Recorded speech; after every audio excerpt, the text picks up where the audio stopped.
Hey, and we are live. How's it going, everybody? Glad you could make it. Sorry that we're starting so late. I've been having really hectic power issues these last 3 days. Literally been having more off than on.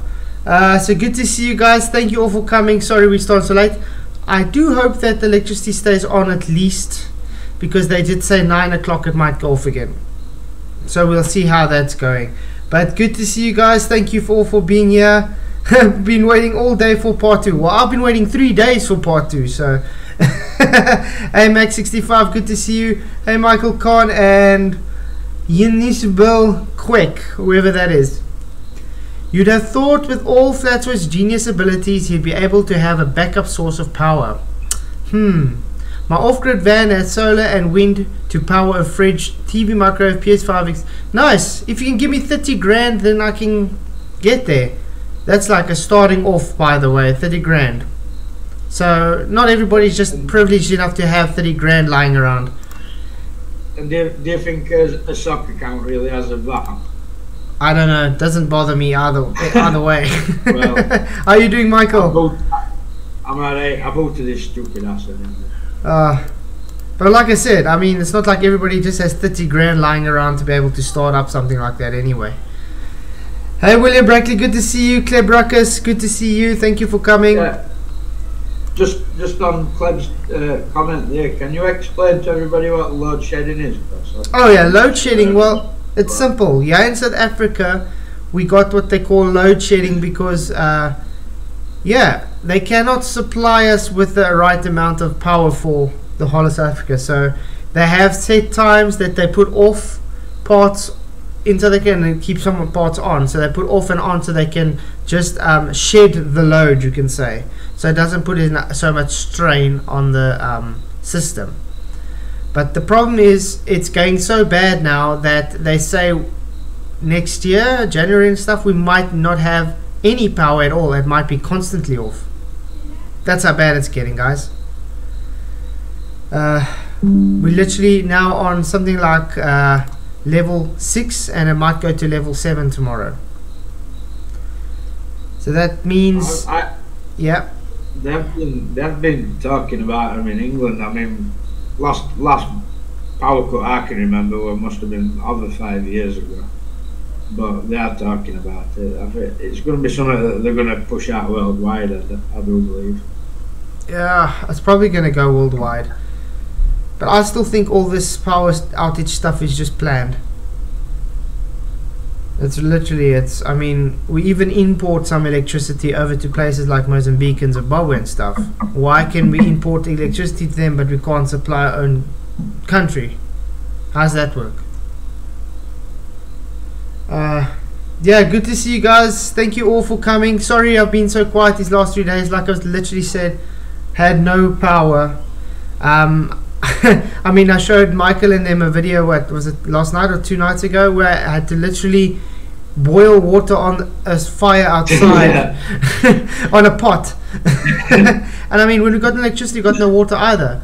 Luckily I've got a JoJo tank that catches rainwater and everything, so I could take it out of the bucket and stick it on the hot fire on the pot to boil water like that.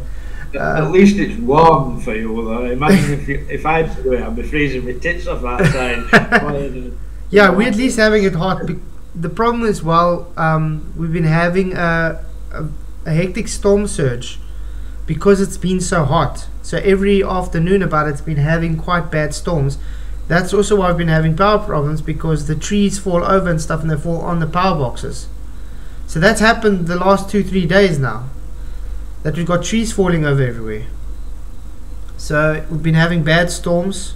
At least it's nice and calm now. So let's just hope the power stays on at least until 9 o'clock. So we can at least have a half an hour stream. Well, we've got half an hour live. At least, well, let's say, hopefully it doesn't. Hopefully they give us grace to not give us load shedding because we've been off all day. That would be great if they can do something like that. Oh yeah. I think. What do you guys think we should start off? Must I first go through some of the comments that the guy, because that Dave guy has been commenting to me the whole day. Has it? Yeah. Or we can go on from where we left off the last stream. Yeah, don't comment, because if you get cut off, yeah, just don't Okay. comment. Yeah, so anyway, it's got up to 46 replies, guys, on his comments. I think I'm going to go to I'm his just page. going to check my food, because I ended up putting some food in, so No stress. if you address me and I don't answer it, because I'm in the kitchen. Okay, no shot. But anyway, these comments, it's going to go through quickly because it's literally just actually showing the, how can I put it, the mentality these globe defenders have that try and so-called debunk flat earth. It's very dishonest to be honest with you. But I'll show you guys. You saw this. Dave, your part 1 has been streamed last night. We'll finish it off today with part 2. That is obviously a while back because we couldn't stream. Then it gets a troll there that says grifters gotta drift. Yeah. So I said trolls will troll because that's a troll. It says not trolling, just stating facts. You peddle lies to the gullible. So yeah, I want to know what lies I'm peddling to the gullible, but okay. Super Hornet says all flathead is also the gullible. So I just say you have even watched the 2 streams yet. You know, that was like the 2 streams I've done with his first video and then obviously part 1. Dave McKeegan just says, good for you. I look forward to a link with a timestamp to exactly where you show working model that confirms to all 5 observations that are highlighted in this video. Yeah, what working model and what's that got to do with anything?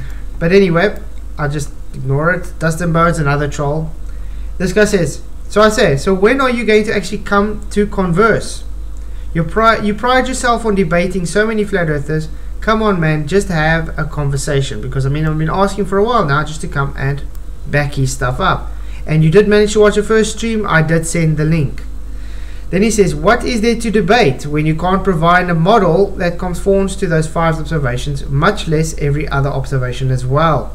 Hey Jess, good to see you. Thank you for coming. Glad you could make it. So I says, seems you're already making excuses not to come and talk. Wonder why that is. Because remember, I'm just asking him, just come and talk to me. But he's keep on pushing some idiotic model on and 5 observations that wasn't even actual observation. It's just claims. So then anyway, then these other guys start commenting. Let's go. Oh, come on. There we go. Seems you're avoiding. And now he says, seems you're avoiding showing a flat earth model that is able to comply with observations of the moon. I wonder why that is. So then I just respond. I have not avoided anything. I have asked multiple times, will you be coming on to chat on my channel sometime? Is that a yes or a no? Stop with the childish strawmans and say yes or no. It's as simple as that. As for your idiotic arguments you have already presented, they have been ripped apart live already. So again, a simple yes or no. Will you be coming to chat? This is his response. I asked you for a link and a timestamp where you show working flat model that conforms to the 5 observations of the moon. No, he asked for a link of my stream, which I already did for him. All you've given me is a video of a stretching 10 minutes of a video out of almost 2 hours without managing to discredit a single point. All you've done is take us every point as that doesn't work because I say Earth is flat. No. That's false. We literally went through in detail every point that he made was literally just a straw man. And we made why it was a straw man and explained it to him. So that's a lie. And invitation to invite the fact that you debate the fact that you haven't been able to provide a working model. Note guys, I haven't once ever even claimed a model or anything about the model. So this guy pushing model is just, yeah. I'm not even... Sorry? I'm saying demanding that you provide an alternative model. You don't need an alternative model in order to poke holes in current model. Yeah, exactly. I mean, did I ever make a claim about a model? So why is he trying to push me on something I've never claimed about? That's not how it works. He's made a claim, so I'm literally asking him to back up his claim, but he wants me to back up a claim I've never made. But anyway, you'll see how it gets further on, how ridiculous the circle jerk gets. I'm not even asking for a complete model that conforms to every observation. I'm asking for a demonstration of any flat plane surface with a ball above it been able to mimic the observations of the moon. So then I just literally said again. And note, still not a yes or a no yet. I've asked how much times? A simple yes or no. This is too tough for you. Must be why you come up with arguments to burn that no one makes. Hence, did I make up anything about a model? I sent you a link to the stream, and while you were simply shown to be wrong at every argument presented, last night I did another stream, and while also shows you did the same while ignoring some very basic optics. This is what I mean. I mean, he's supposed to be some camera guru guy. This is what his channel's about. But yet he ignores very simple basic optical stuff. Tonight is part 2 of the moon rubbish. Obviously this was going to be the stream that time. Still puzzles me how you think anything you presented was even remotely a debunk of anything. So last time, a simple yes or no, will you be coming to talk on my channel and back up your idiotic strawman arguments? I mean, I'm being very clear to him. I'm not beating around the bush or nothing. Then he says, and note, still no model. I don't know if this guy's got brain damage or something, but it seems to me he's literally just trolling Flat Earth. That's all. Because literally, it's all he's pushing. Model, model, model, model. Have you seen how many views he's had? He's obviously realised that he can make some money. Yeah. By. But you see what happens? He knows if he had to come and talk to me, he's going to be shown it wrong at every turn, and he doesn't have anything to back up his claims. He doesn't. He's got to keep his gullible audience happy, isn't he? So even though I asked you for a working model before you proposed the debate, you didn't ask me for a working model before proposed. I asked first if you would come and chat before I even asked for a model. Did it not? I mean, from my first comment I left before he even knew about me, I said, will you come and chat about me? So this is also another lie. Secondly, did I even say the word debate? Can you ask him to provide his model? That's what I would like to do if he actually comes and talks to me. But we first have to get him to understand I've never made a claim about a model in the first place. So I don't need to bring a model if I never made a claim about a model. That's not how it works. It's not my burden. It's his burden. He made a claim about the moon, and he needs to then back it up. Then he says, if there is not a single flat earth model that can explain those 5 basic observations, then we have nothing to debate. So either you have a model to show, in this case, where is it, or you don't. In which case, admit it. So in other words, he's just making excuses to run away. And while you were simply shown to be wrong at every argument you presented, you seem to be easily confused between shown and stated. You stated I was wrong, you showed absolutely nothing. Michael, I'm sure we did show him to be wrong, did we not? We even explained how he was wrong. This is the same problem we had with cats when I debated cats. I literally showed demonstrations how he was wrong, and then said I showed nothing. But you're never going to be a winner when you're dealing with weasels. Yeah, this guy falls in the same scum spawn as Cats and McToon and them. And I wouldn't be surprised, because if you look in his comments, those are the people comment in his videos. So anyway, you make claims, not observations. That's what me arguing back. Try again. Sad to see you're just a normal anti-flat earther. Too disingenuous to come and have an actual conversation with me. Well, then I will finish the stream tonight and leave you to your dishonesty, I guess. Have fun in La La Land, chicken clown. That was the plan for the stream and whatever, and it did. So then he replied, observation, a statement based on something one has seen, heard, or noticed. 5 statements made that conform to the observations, and anyone can verify them for themselves. So, can you show me a flat earth model again, pushing up to that? And a simple question, not to mention the most fundamental base of proving the earth is flat. First of all, Anya, again, he didn't make an observation. He literally said, remember, what was his observation, so-called observation 1? It was a statement. It's a circle, it looks spherical, so therefore it's a sphere. I'm sure that's what he said. Was that an observation that it's spherical, or was it just a claim it's spherical because it looks spherical to him? I think, Michael, you'd be able to answer that. It's like this. can the man go and verify that it's a sphere? No, you can't. Because I can't. I know you can, and I know nobody else can. So that's all it is. Just a belief that it's a sphere. But when you actually look at these things, I don't see no evidence that it looks spherical. Exactly. I mean, that's why I said, why don't you ever see the other side of the so-called sphere? The excuse is the moon is tidally locked to the earth, so you only see the one side, which is bullshit. You're still supposed to see another side of the sphere if you're moving on the other side of earth, you could say. You don't see any other side of a sphere, not even a 5% or 10% difference. Literally nothing. And that's not how spheres, how can I say, are observed in reality. When you move, you see a different aspect of that sphere. And you always see exactly the same, no matter where you are on Earth. Anyway, we go back. Then he says, observation and statement. Okay, said that. Then I said, first of all, making claims, not observations.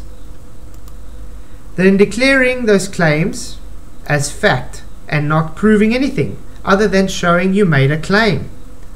I have no need to provide any model or any other nonsense you ask for because I never made claims about them. You made claims that you need to back up, not me. I know why you won't come and chat. It's fine, I understand.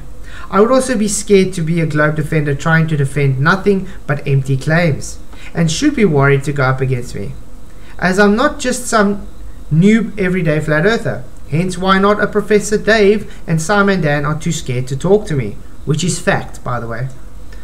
I mean, at least Katz tried and he got his ass handed to him, thinking images with claims that somehow prove, while I went and debunked every one of those live with demonstration. Weird how he never even attempted to rebut anything I brought. Instead, he just plain nah, I did not bring up anything. Again, fact. Or how about Pt2, where he made claims about orthographic being perspective? He wanted me to fix his claim for him. What a clown. This is how it works. You make a claim, then it is your burden to provide evidence for that claim. So be scared, it's fine. If you want to be honest and have an actual conversation, then you know where to find me. I think that's very cut and clear. Anyway, this still goes on. I made the claim, if you want to move an object further away, it gets proportionally smaller to the moon, should appear to get smaller. I back this up with demonstration. This is his demonstration, guys, remember this? I even explained to him why this was wrong. But yeah, let's carry on. Moving the ball further percent away would be example, causes the ball to get noticeably smaller, and added easy example to verify the planes flying overhead. They are much smaller at the horizons than they are overhead, thus confirming to my statement. Your response, that doesn't work because it's too close, even though you can do exactly the same thing with any visible object in the distance. Stand looking at the building, move double the distance away, it will look half the size. You provided the evidence to back it up, just said the wrong, and it's, you see what I'm saying? He doesn't understand. He's already going against what is said. If you look at a mountain in the distance, let's say that's 100 kilometers away, and you move 10 kilometers further away, are you going to see a really notable angular size change in that 10 kilometers? No, you're not. Now, if you take that same mountain and say you are 20 kilometers away, or even 10, and now you move 10 kilometers away, are you going to see a substantial difference? Yes, you are, because you are much closer.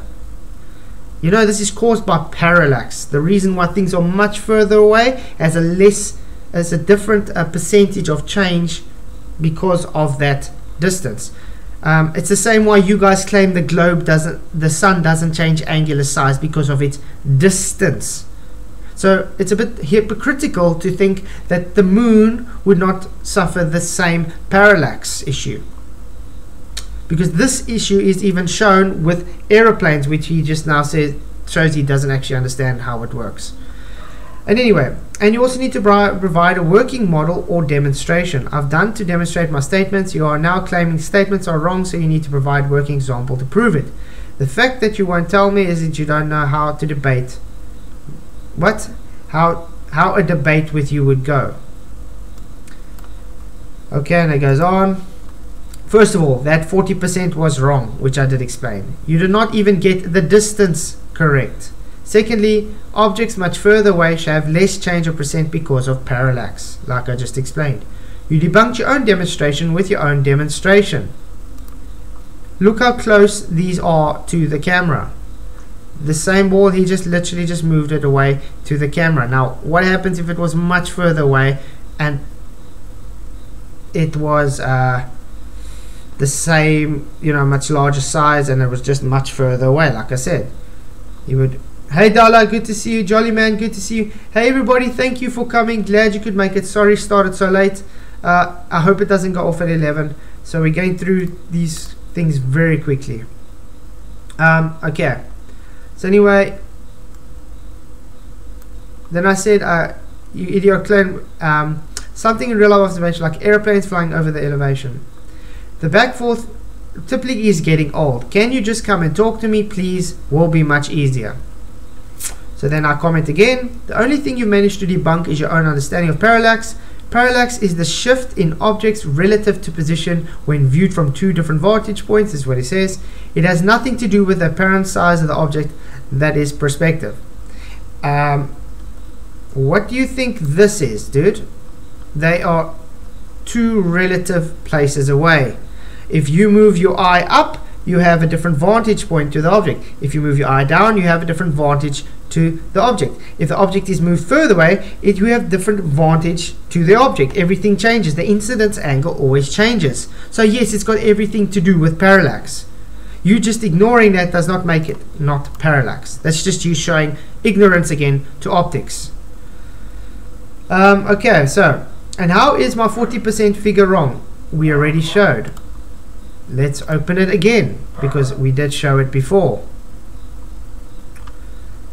I mean, he said the equator and stuff is 8,000 miles across or something. He said this hole, this 10,800 nautical mile would be the Great Circle, is a whole 8,000 miles, guys. And he worked out his math on those 8,000 miles. It's wrong. So he starts off with a wrong distance and then just makes a claim 3,000 miles above the Earth based on what? Yeah, a model that no one pushes, and then makes his math on that. So we already showed that to be wrong. But let's go on.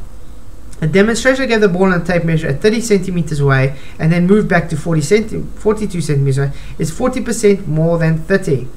Again, proof that you just dismiss everything as wrong without actually providing any proof of corrections. I just showed you correction again on your math is wrong. And why I'm not interested in coming to talk to you, because it wouldn't be a debate. Again, I've never once said debate, I said conversation, converse. But it can easily be a debate. But with you, definitely not a debate, because you're too much of a clown to understand how to converse with someone. It would be making a string of claims and dismissals with squat to back it up. The only ones making strings of claims here without anything is yourself. So then I say, haha, so when an object, aka is in this case the moon, moves away, it has a new vantage point. Try harder. Hope you have better arguments than this. How? No wonder you are too scared to come and talk to me. Mate, I know parallax, I majored in art. Fact. Then we got this guy, Simperfish, they're going back and forth the whole time. I obviously don't need to go through their arguments. There we go again. So then I just said, remember, you know where to find me if you want to have an actual discussion. Then he says, thanks, and you know where to find me when you have a working model to actually discuss. Always pushing this model that I never claimed. I'm already here, remember? I just keep placing the burden on, you just keep placing the burden onto me that I never made a claim to begin with. You, on the other hand, have made many claims. So stop being a git and grow a pair. I think that's true. Do you like that? Because I think that's quite a true statement. Because he's being very dishonest. That's all it is. It's really being dishonest, and the childish git is that. Better like to bluff. So, you never made a claim. Your channel name says you did. So just because my name is Flatsweat, it means I made a claim. How's that? You've also claimed every statement I made in my video about the moon not working on a flat model and does not work on a globe is wrong. You show me working model that isn't a globe. This doesn't actually make a coherent sentence, but anyway, he made claims. We'd literally take those claims and ripped it apart and took his strawman arguments that said this is how it should work on a flat earth and told him that's just a claim and he should back up that. That's as simple as that. Because he made a claim how it should work on a flat earth. He made a claim on what it is. He made a claim on the globe, and that's it. He didn't have any evidence for it. Like I said, his so-called observation 1 was literally, it looks spherical to me, so we can all agree it's a sphere. That was it. He kept begging the question that some spherical rock in the sky, and because he has that belief that it's a physical spherical rock in the sky, therefore everything that he bases his arguments off are based on that assumption, so therefore it's all just got to be true. See, nobody's been there to verify it being a rock or otherwise. Nobody's in any position to make any claims about any of them lights in the sky. Yep, exactly. Hey, Face Reality, good to see you. Hey, everybody, thank you for coming. Glad you can all make it. I'm sitting a bit with a migraine tonight. Oh. So yeah, like I said, if this is the way the guy converses in this, do you really think he would actually be able to debate? I don't think so. So it really puzzles me that we get so much of these guys coming in trying to debunk flat earth, but they cannot even converse properly in a normal comment section. I mean, if he really was an honest guy, he would say, yeah, sure, let's go and chat about it or whatever. Just, I mean, it sounds like what Bev calls a model afflicted. It is model afflicted, exactly. Trying to push claims on me about a model I've never made. I don't need to replace his model for him. That's his own problem. No. If he's got insecurities about his model, doesn't mean I have to replace it for him. I didn't make up any claims of a model. I was simply showing him that the claims he made is based on a flat earth society controlled opposition narrative. That's it. Okay, so then again, all I said was, show me once making claims about a model. So now you have to lie too. Wow, congratulations. Seems you really have fallen into the anti-flat earth pit 100%. I simply rebutted your claims, not made any claims. Might have to wonder if you even know what the claim is and how the burden of proof works. So we go on. He says, I said, okay, show me where you made a claim about a model. I said I made the claim that the moon observations didn't work on a flat earth, but do work on a globe. See, that's his claim, guys, along with visible evidence to support that statement. So there's his claim. So the burden of proof is on him, not on me. Those are his claims. So do you agree or disagree with that statement? It's very apparent I disagree with it because you are making claims without backing it up. If you agree with the statement that the moon observations can't work on a flat earth model, then we have nothing to debate because the earth can't be flat. No one ever claimed that either. You made the claim, so it's your burden to back up. Or you disagree with the statements which you are claiming that the observations can work on a flat plane, in which case we are working with a model to show it. No. Reality, it's a horizontal stationary plane. No model required. That's it. You made a claim that it will not work on a flat earth and only a globe. So you making that claim means you have to have the evidence for it. You back up your claim. It's your burden of proof. Not to reverse it onto me to make a model to... How can I counter evidence your claim? Does he understand how it works? He made the claim. Why do I have to have the burden of proof for his claim? It's really idiotic. See, we've already been misled with models and evidence for models and blah blah blah. We've woke up from that. We're not interested in models. We can't go everywhere in this realm and check to have a model. Do you know what I mean? Exactly. It's just stupid. It's really idiotic. So just in case it does go off in 4 minutes, I'm going to quickly round out through here. You are claiming that I should provide flat earth models, all because you say it won't work in a flat earth. That is your claim and your burden to bear, not mine. So again I ask, show me making claims about the model I need to present. This is what he says. It's my claim along with the proof by showing how the moon would appear above a flat earth. I.e., objects further away get smaller and the moon above the earth would change size through the night and the moon would change size during... You see what I mean? He makes claims on how it should be on a flat earth. So it's his claim. So he's still just making statements that's how it should work on a flat earth. Why is it my burden if he's making the claim about it? He's saying how it should work on a flat earth, not me. And the shape of the moon... Sorry? Can I just address a comment in chat? Yeah, go ahead. Horizontal stationary plane is a claim, Chris Nemezek. No. Everybody who goes out in the real world and observes sees no movement, sees no curvature. It's not a claim. That the claim is the ball, right? The ball is in contradiction to what everybody observes. So exactly. Prove it's a ball. Yeah. Do you feel move? Okay, I want to ask you some questions, Michael. Do you feel movement? No. So it's stationary. That's observed. It's stationary. Yeah. Do you see curve, or do we measure everything of horizontals? We measure everything as horizontal. So that's not a claim. It's what we observed. That's again a fact. So there we go. Horizontal stationary plane. There's no claim there. It's what we observe. And it's backed up by observation. It's like somebody comes up to you and says, oh, an horse has got 5 legs. Oh, has it? Show me. You know what I mean? Yeah, I mean, what he was doing with the moon was literally saying, it looks spherical to me, so therefore it is spherical. And then went as far as to claim, well, you all have to agree with me, it's spherical then. Which is insane. Nobody agrees with him that it's a spherical rock in the sky.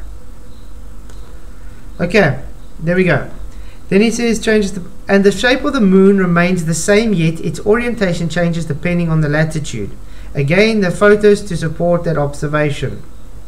Again, begging the question and then making claims on it. You're making the claims that those statements aren't correct, but you have provided no evidence to show those statements are incorrect. I don't need to show you the incorrect if you have not provided evidence that they are correct yet. You made the claim. It's your burden. First provide the evidence, then we can bring it to me and say, okay, this is the reason. And I did give the reasons why anyway, but you brought the claim why it's that way, so you have to provide evidence that it is that way. You made the claim. That's the one thing ballers do not understand, how burden of proof works. They have no idea how any burden of proof works, how any claims work, how any fallacies work. They just have no idea. And I've seen this with every anti-flat earth I've come across. You either need to show evidence that my statements about the moon's observation aren't correct, or show that they are observations would actually work above a flat plane. Okay, so then I said, again, I explained why your logic was flawed.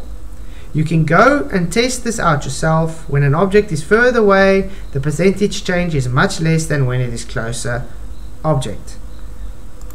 How long do we have to circle the jerk back and forth, man? Come on, we can do this grown-up way and just have a conversation. It's as simple as that. And that's where it's ended.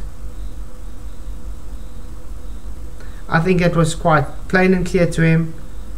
It shows you he doesn't really want to come and have a proper conversation. And there's a reason for that, because he knows he doesn't have anything. He made the claims, he can't back it up. I mean, claim what? Look at that. Look at that. He's literally, he states 3,000 miles because he uses controlled narrative. He just states that that is 8,000 miles across because he states it.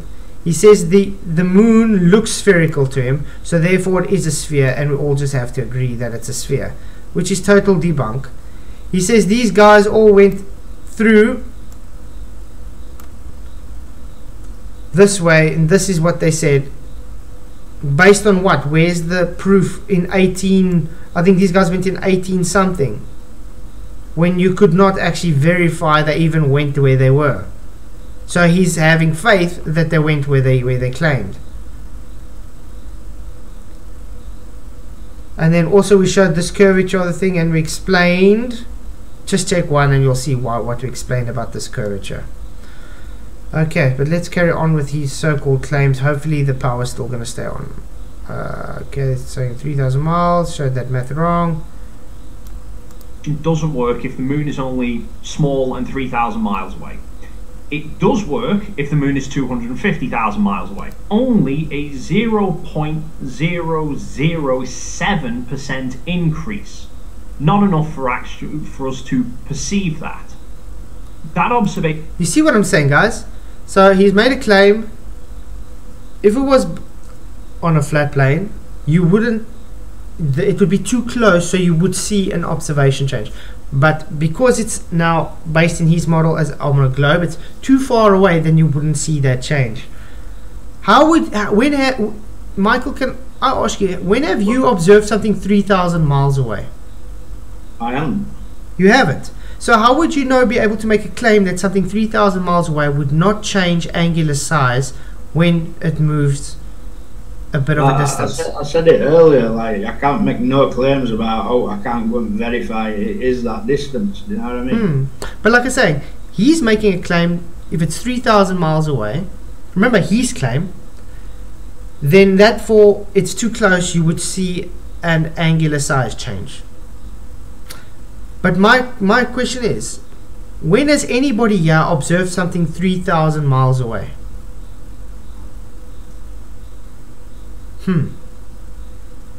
That's quite an odd one. So again, he makes a claim of how it should work on a flat earth, making a claim, not debunking it, and then making another claim because the moon on their model is 256,000 miles away or something, therefore this is why it wouldn't change.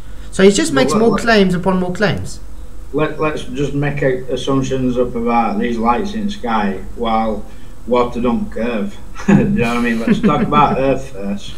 And it don't curve, water don't curve. There's no proof that we live on this stupid spinning ball. Let's decide what Earth is first, then we'll talk about how and why and what a moon does. Yeah. You know what I mean? Yeah, really odd. But you see, that's all he does. He just makes claims and then tries to push the burden onto, like myself, because he's made a claim that he can't back up. How has he backed up this claim, by the way, guys? That's what I'm asking. How has he backed up this claim that 3,000 miles away you should see a change angular size? Oh wait, he can't. He just made a claim that he cannot back up. So therefore, he has to do the next closest thing he can, reverse the burden of proof onto moi. That's sad. It doesn't work if the moon is only small and 3,000 miles away. It does work if the moon is 250,000 miles away. That then presents a problem now, at least for flat Earth, because the sun would also have to be the same distance. You see what I'm saying? He's just making claim upon claim upon claim. This is what they're saying. That means that this has to happen. This is that. Why? Because he makes a claim. There's no evidence to back up any of his claims. He's just simply making claims up. You couldn't have a sun that's 3,000 miles away and the moon 250,000 miles away, because then solar eclipses just don't work. There again, see? More claims. He's literally just making claims and building on those claims. I failed to see where he's provided any evidence for these claims. So I'm literally asking him to keep to back up these claims. That's all I'm asking. So you hear that, Dave? Just back up the claims you've made. Literally back it up. You say these are based on observations. What observations have you made yet? There's no observations made yet. You're simply making claims because of your belief, and that's it. Nothing further than that. So the sun would also have to be at least 250,000 miles away, which would then mean that the entirety of a flat Earth would be lit all at the same. Again, making another claim. What should happen? Because he makes a straw man argument. Because he says it should be 250,000 miles away, so therefore the whole Earth should just be lit up on a flat Earth. Prove it. Show us the evidence for this claim. Simple as that. Seems to be mixing in straw man flat Earth claims with his globe scenario. Exactly. He loves mixing up everything. Like I say, he's just making claims and not. Yeah. I should call him Claim Man. Clam Man. Maybe I should make some kind of animation where it's a clam opening and closing. Claim, claim, claim, claim, claim. With his face in the middle there. Time. Observation 3 kind of ties into observation 2 of this relevant relative distances. We can view that the moon stays the exact same size throughout the night. And I explained it due to parallax. And it doesn't say exactly the same. It actually changes a tiny bit. So that actually debunks his whole claim again. Crosses all the way across the sky. It doesn't change. And yes, have you ever seen a moonrise or when a moon sets? Michael, I'm sure you've also seen this, especially in the daytime when you have a moonrise, how big that moon is. Yeah. I mean, also, how do they explain sometimes in different seasons the moon and the sun are I mean, the moon is like huge and sometimes it's small. Why is that? I've seen the exact same thing with the sun on a cold winter's morning when I was riding to work when I was young, and I used to see the sun. It'd be massive about 4, 5 o'clock in the morning when it was just rising. Yeah, I mean, look at that photo you brought earlier. Showed me on Element with the moon that's so bright. That moon's not so big, is it? No. No, exactly. But you can go take it on another night and it's massive. So this guy, he's talking out of his ass. That's all he's doing.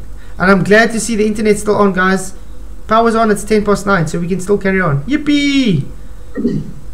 Oh, glad about that. Now, on the flat Earth model, the idea of the flat Earth is that the Earth is staying still and then the moon... What flat Earth model? Which one is he referring to? He's made so much claims on flat Earth models and flat Earth claims, like I said, and globe Earth claims that he's not backed anyone up. The moon is transiting above us, which means that if we see the moon on the horizon and it then comes up overhead and down across the other side, it's going from 4, 5, 6,000 miles away up and overhead to only 3,000. He doesn't get this is just an apparent position that you're seeing, correct? I'm going to say what makes him think it's like rising up and then going back down, do you know what I mean? Yeah. It could just be moving in a straight path. Yeah, but also, he does know it's an apparent position. It's not an actual measurement. I mean, if you're giving an apparent altitude angular measurement, it's apparent. It's not a physical measurement.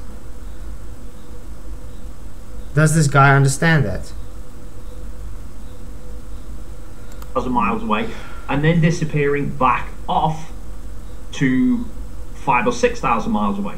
So the moon should actually change in size quite drastically. Still pushing change in size. Should change in size. Why? Because you say so. Based on your globe, it's also changing how much more distance as well. So, and you say it doesn't change angular size. Why? Because you claim, okay, it's 250,000 miles away from there, therefore it cannot change size. But now because you make a claim it's supposed to be 3,000 miles away, it should change size. Again, when last have you observed something 3,000 miles away changing distance and it's changed angular size? Please show me this, because I can see mountains 100 kilometers away that will not change angular size when it changes 40% away. Drastically, it should start very small, get bigger and bigger and bigger until it gets overhead, and then transit and go smaller and smaller and smaller. Yeah, but also, he does know it's an apparent position. It's not an a physical measurement. I mean, if you're giving an apparent altitude angular measurement, it's apparent. It's not a physical measurement. Does this guy understand that? No, that's not it. That's also, guys, another claim he's making. Remember, he thinks it's a physical object. Remember what I said in the last one? What about rainbows? Yeah? What they really see when when moon rises, it's massive, and as it gradually gets above your position, it looks smaller. Like, it's totally opposite to what you see, what he's saying. That's what I say. He's literally making claims that contradict how we see things in reality. And I mean, a lot of the times we see the moon on the horizon much bigger is because of the lensing effect. We've seen this how much times because of Atmo. It literally like magnifies, like a Fresnel lens. Yeah, I posted that PDF about it where Army actually looked into what this phenomena was, and I don't think they ever come to any conclusion. No, that's sad. But it doesn't do that. It stays the same size, which means that it has to stay the same relevant distance away from the viewer. And it does stay the same relevant about, because it's an angular, apparent angular size. It's not an actual. And like I said, what happens when you try and go to a rainbow? I said this in the first part. When you go to a rainbow, does it change angular size? No, it doesn't. He's literally just making a claim that the moon is a physical object. Which means it would have to be travelling in an arc above one vantage point. Oh, how does it get from it moves in the same distance, so it has to be travelling in an arc above one vantage point? No, it doesn't mean it's traveling an arc above one vantage point. It's just literally seeming to do that because of perspective. As simple as that. It's an apparent angular measurement.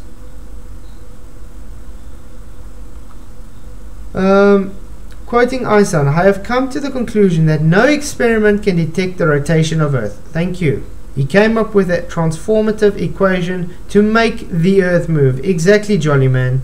That's it. Hey, Psych Bear, good to see you. Thank you for coming. Spuddy, Kleb, everybody, good to see you. Thank you for coming. And no, Chris Nemzik, astronomy is not natural science. Please provide me with a scientific hypothesis for astronomy.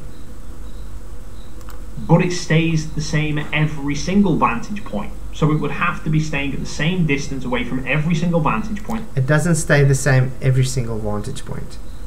It does not stay the same.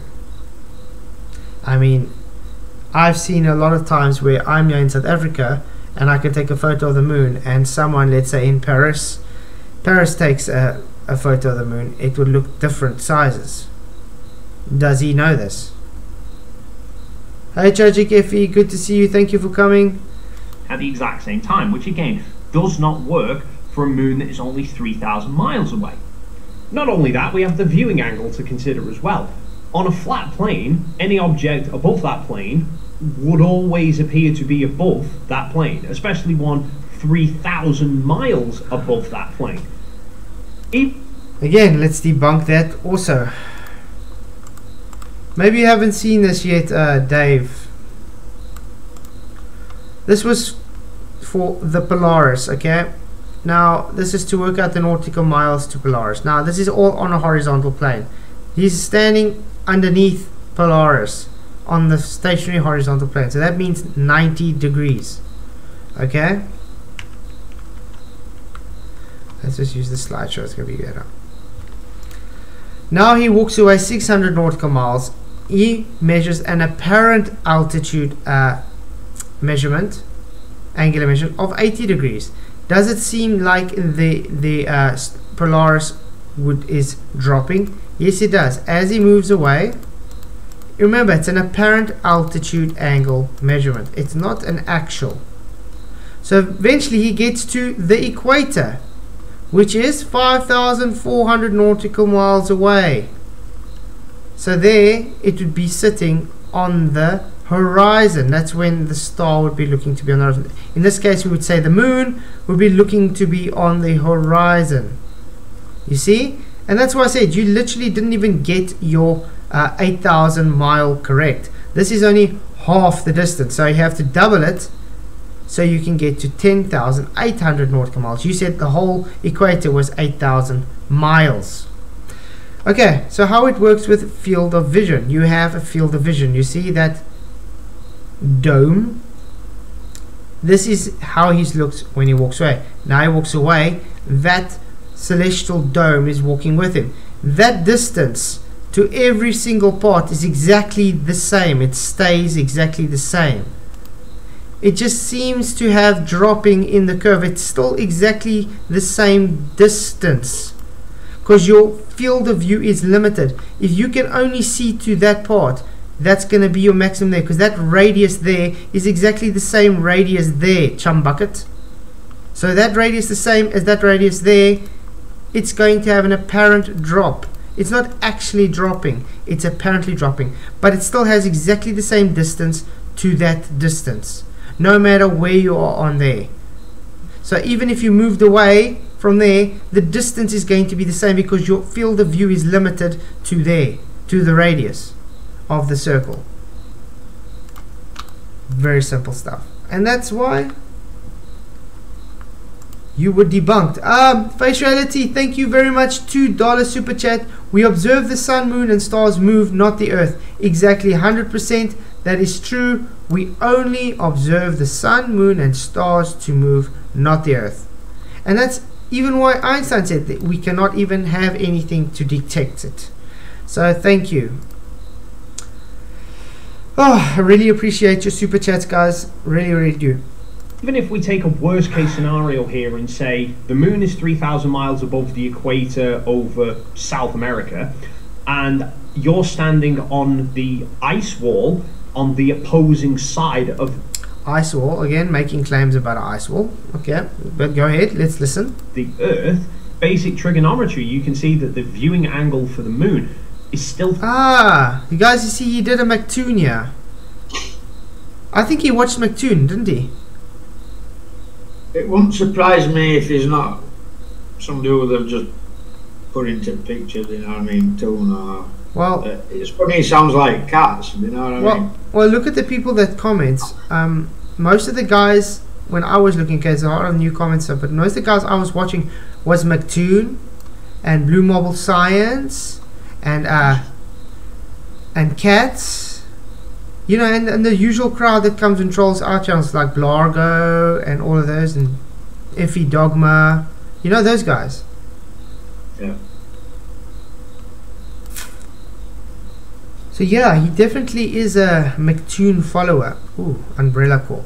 Ish. Anyway, yeah, let's carry on. Because this is the same trap McToon fell into. Remember, that's why he had to come and actually debate me, so-called, because his orthographic view was claimed to be perspective. 14 degrees above the horizon.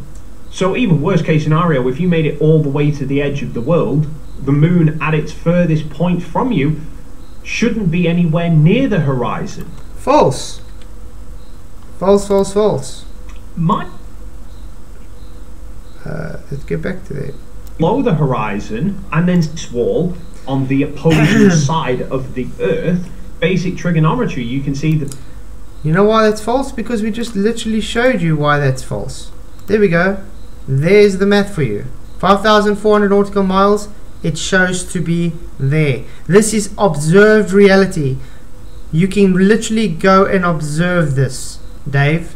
This math checks out. So when he makes this kind of claim for this idiotic nonsense, he's just making up his own bullshit stuff. Again, orthographic view is not perspective. It takes no perspective into account. This is idiotic. I don't know how else to put it to you. That the viewing angle for the moon is still 14 degrees above the horizon. Only difference is McToon said 10 degrees, now he says 14 degrees. So even worst case scenario. So they can't even make up their mind how much degrees it should be above the horizon, guys. If you made it all says there's no way to the edge of triangulation the in celestial navigation, so... And yet he shows triangles. Do you know what I mean? It's like, why would we listen to that fool? Yeah. It's sad. World, the moon at its furthest point from you shouldn't be anywhere near the horizon, much less going below the horizon and then staying below the horizon for half a day before reappearing near you again. Do you know how that works? If something moves out of your field of view, it stays out of your field of view until it comes back into field of view. Hence why it has a rise and a set. So when something moves away around the circuit and it moves back to that point where it is now in view again, it is coming close to you and seeming to rise again.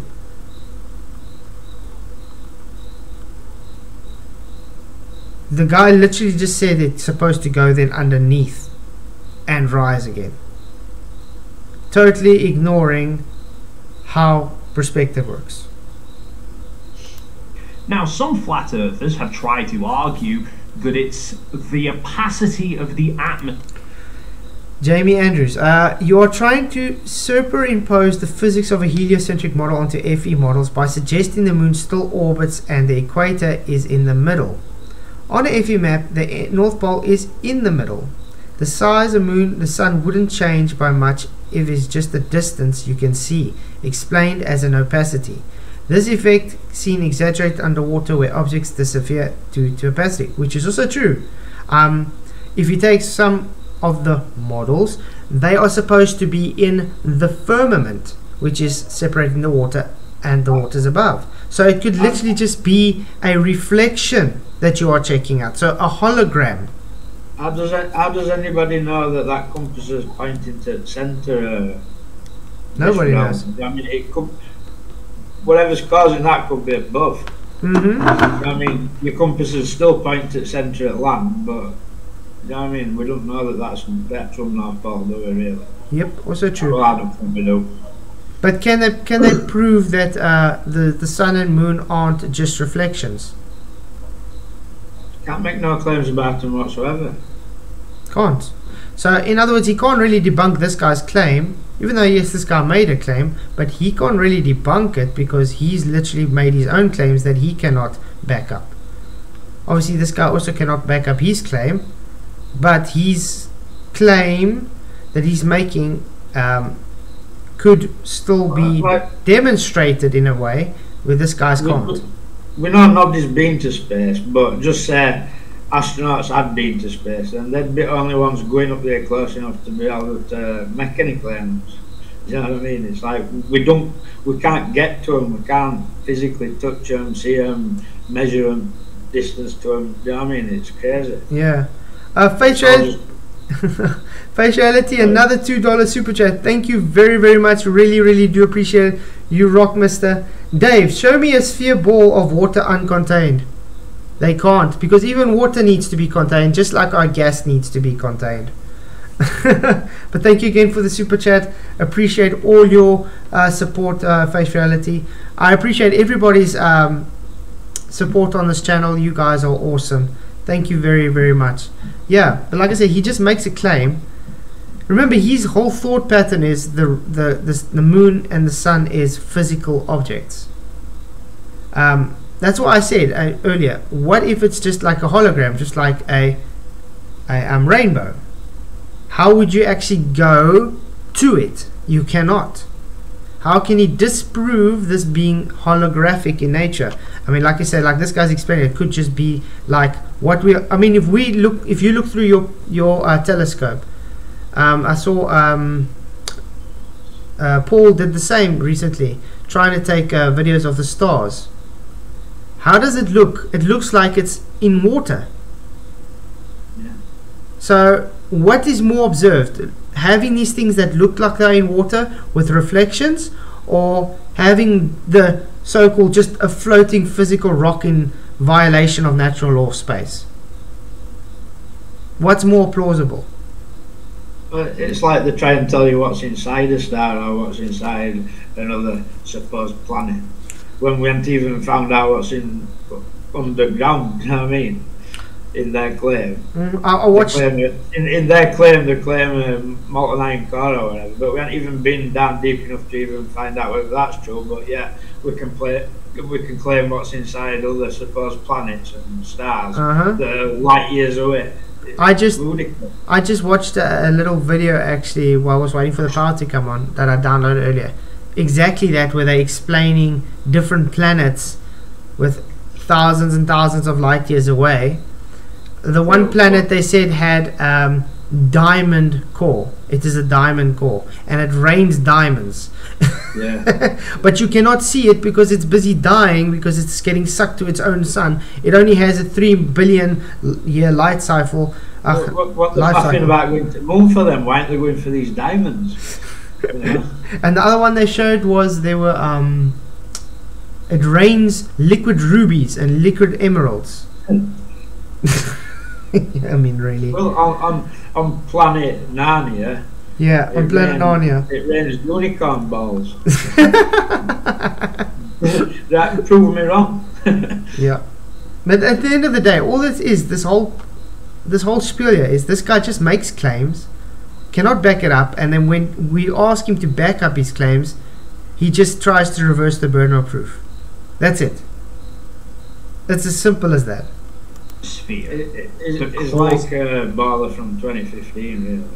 Actually, exactly. I think his mentors is people like McKeegan and Katz. That's it. That's his type of mentors. Better than gold. Yes, I'm definitely a Bible believing flat earther, and I was a Bible believer long before I was a flat earther, by the way, and totally read it in a different light. But that is not what makes me know if it's a flat earth or not. Just to have to bring that out to you. When I argue for a flat earth, I don't need to bring the Bible to argue for a flat earth, because the people we're usually arguing with are atheists, and well, the Bible has got nothing then to do with it. So we rather take physics and yeah, what we can observe every day in reality to be true. Is this illusion, whatever the fucking hell any of that means.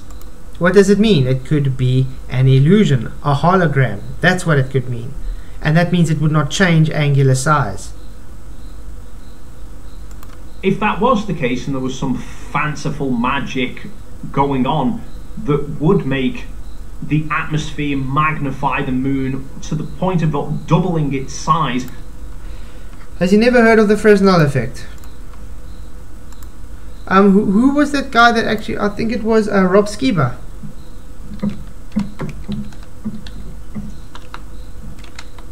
There you go. I think it was Rob Skiba, the lens effect of the sun. Because this guy doesn't seem to know how. There we go.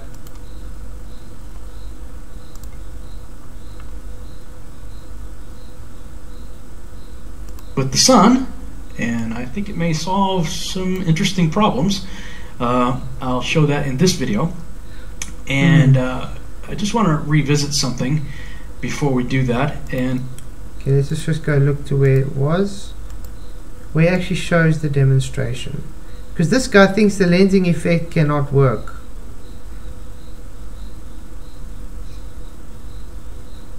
There we go, let's do it. I'm not pushed to even believe that he knows how to do with photography or out like that from. No, look, he knows photography, that's for sure. I've looked at some of his work. But the problem is, he's ignoring everything of optics to try and defend the globe. He literally has to ignore all optics for this. So he has to play dumb. yes, here's what I came up with. I've got my magnifying sheet frame. I hope you're paying attention, I created Dave. a little stand. I hope you're paying attention, Dave. You can see this. It's a Fresnel lens, like what the atmosphere would do. That would be the sun or even the moon in this case.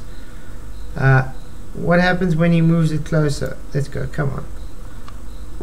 It's going to look like it's setting. Over a flat surface. Flat surface. And with no atmospheric magnification, it does what we might expect it would. It gets smaller as it goes away from us. Yeah, so it gets smaller away because that's what perspective. But it looks like it's dropping. But now look what happens when they stick the Fresnel lens in front. So let's bring the sun back. Oh, check this out. Refraction bends the light downward. Uh-oh. It made the sun set on a parallel surface. So Dave, what do you have to say for that? Because you just made a claim it doesn't. He literally just said, let's see what he said again here.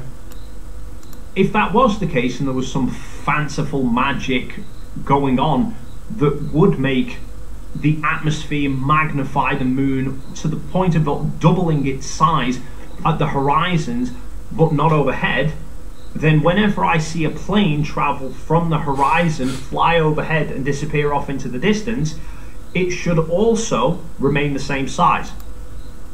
And I already explained to him with the planes, remember guys? So it's good to see that he actually took my comments I said about the planes, remember? So that means he did watch the first stream. Oh, he'll have watched it, alright. Yep. So it shows you he did watch my first stream though. Thank you, Dave. But if you were really honest, you would actually just come and talk to me, but that's not going to happen because you obviously know you are way out of your depth here. Way out of your depth.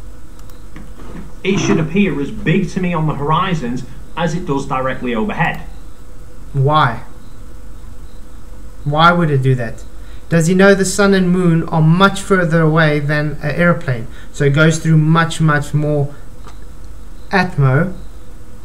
So aka more of a magnification than what happens when something's closer to you in a pool? Does it have the same amount of magnification than something that's further away? No, it does not. I know, even you can wrap your head around this. Better than gold. I'm a believer as well, and from what I've come to know, it's not a reflection nor hologram, but rather supernatural. Supernatural, God is supernatural, and well, yeah, that just means he's not barred by any natural laws because he created nature. But the sun and moon and stuff still are bound by natural laws. What would make? Yeah, why would they be supernatural? I don't get that. I didn't know that they're bound by natural law. The sun and moon. Well, because God created them in nature. He created them on the 4th day. God created them, but I don't know. Okay, yeah, that makes a point. I agree with you. Yeah, how do we know they would be bound? I think it's a good point because I think that we're taught to think in we're man's mindset, like a fleshly mindset, and I don't think we're meant to understand everything that God's done. You know what I mean? It's told us just enough. You know what I mean? But I don't think we're meant to know it all. Right? Obviously, we're not meant to know it all. But I think in my opinion, I'd say sun's supernatural, or moon's supernatural, because there's no explanation for how it looks, and you know what I mean. It's just. In one way, you could be right. It could be supernatural because I mean, God could make it to obey. But then you might as well just say space is also supernatural in the same instance. Therefore, it can't violate natural law then because space is supernatural. So that to me then. So I would say what they call space is supernatural because if you read Book of Enoch, he goes there and it tells you exactly what it is. Yeah, but what they call space goes against what the Bible teaches there. Yeah, what they call space is an hijacking of what Bible teaches about what it is. Yeah, obviously. I think it can actually be an interesting stream to go on. Maybe we should try and look at talk about that. I think it'd be good to go over the Book of Enoch about it and when Enoch gets took to that place. I'm not gonna go into it and tell you what I think it is from what I've read, but I will do if you want to do a stream. Oh yeah, no, it'll be great. Definitely, I think it'll be interesting. I think better than gold. You'd also probably want to enjoy that. So yeah, I think the sun and moon and stuff are still bound by nature, but in the same sense, like you said, how do we know? So obviously, it's true. But then you might as well just say, well, planets and space and stuff is also not bound by natural law. Then that can be the same argument made. If you read in Scripture, all them lights in the sky, what we're calling stars, wandering stars and stuff, yeah, they're angels, they're actual beings. You know what I mean? They're entities. Yeah, exactly. Yes. Faciality says sun and moon are mysteries. They go through portals according to Enoch, but definitely not outer space. Yeah, I've read of this here through the portals of going. That's why they go from one place to another. I also read that. But yeah, I think we should do an Enoch Enoch stream. I think that would be quite cool to do. What I'll just say is Enoch gets taken to a place that's described as the ends of heaven and earth. So what's the ends of heaven and earth? That's the space in between. And I believe that's what firmament is. Yeah, I think we'll read. I think that would be a cool stream to do. Definitely. Hey Charlie Girl, good to see you. Thank you for coming. Let's carry on. But it doesn't. So atmospheric trickery doesn't seem to fit into that either. Unless the atmosphere is very selective of thinking I'm going to magnify the moon today, but I'm not going to magnify a planet. Has he also realized it doesn't always magnify the moon or the sun? I mean, sometimes you don't see it, or it has to be with the correct, how can I put it, the correct conditions to cause that. Correct. I'd love to elaborate. Space is fake. I don't even need Enoch. Better than gold. Glad you could be here. Yeah, I think it's gonna be a great stream. I think definitely have to do that. A whole Bible and Enoch stream would be great. Hey Captain Caveman, good to see you. Thank you for coming. Observation 4. We only see one face of the moon. Again, spheres don't have faces, so you can't see a face of the moon if it's a sphere. Then you're already conceding that it's flat. It's a disk then, because a flat disk has its face. Does he know this? Also, just the reason you only see one side of the moon means it's how are you confirming that it's a sphere then, because you never see any other side of it. You literally only see one side of it. That's what I was trying to explain with the golf ball. Anywhere in the world, we only see one face of the moon. Now, if the moon was 3,000 miles and orbiting the equator, then when you're viewing it from the northern hemisphere, you would see a completely different vantage point. See what I'm saying, guys? Again, nobody says it's a sphere. Your globe model says it's a sphere. This is why literally everybody says you're wrong and you're making straw man arguments. You are making a claim that it's a physical sphere floating around. Now, because you take your heliocentric belief and just place it onto flat earth does not make it so. It's just you making another straw man to burn. So yeah, it's not a sphere, so why are you making an argument that it is a sphere? Then the southern hemisphere, you would be looking at opposite sides of the moon. Now, I've seen flat earthers try... Oh, so he already knows you can do this. Wow. Try and argue this away by using the analogy of sticking a picture to the ceiling and looking at it from opposite sides. And that's what we observe in reality, by the way, guys. I've done this before as well. It literally shows what we observe in reality. If it was a sphere, like you literally just put it, you would see another side of the sphere. You never do, so therefore it's not a sphere. He just literally debunked his own argument. But these people seem to overlook a small fact that the moon is not a flat picture stuck to the ceiling. If someone says it's a flat disk, then that is demonstrating a flat disk. What suits the observations more, Michael? That flat picture disk on the ceiling, or his so-called sphere on the ceiling? The disk. Exactly. So he's literally just dismissing a whole demonstration that actually shows observations to be true of his claim that it could be a disk, to just say, no, I think it's a sphere, so therefore it's a sphere. Just so it's a little nah, and that's it. Well, what have we got for evidence that there's another side to it? You know what I mean? We've There got isn't. two pathetic attempts, CGI space rubbish. Backside of the moon. But like I was saying, he literally just makes a straw man argument saying it's a globe because he thinks it's a globe, therefore it's a globe. He's debunking his own argument now by saying we only see one side of it.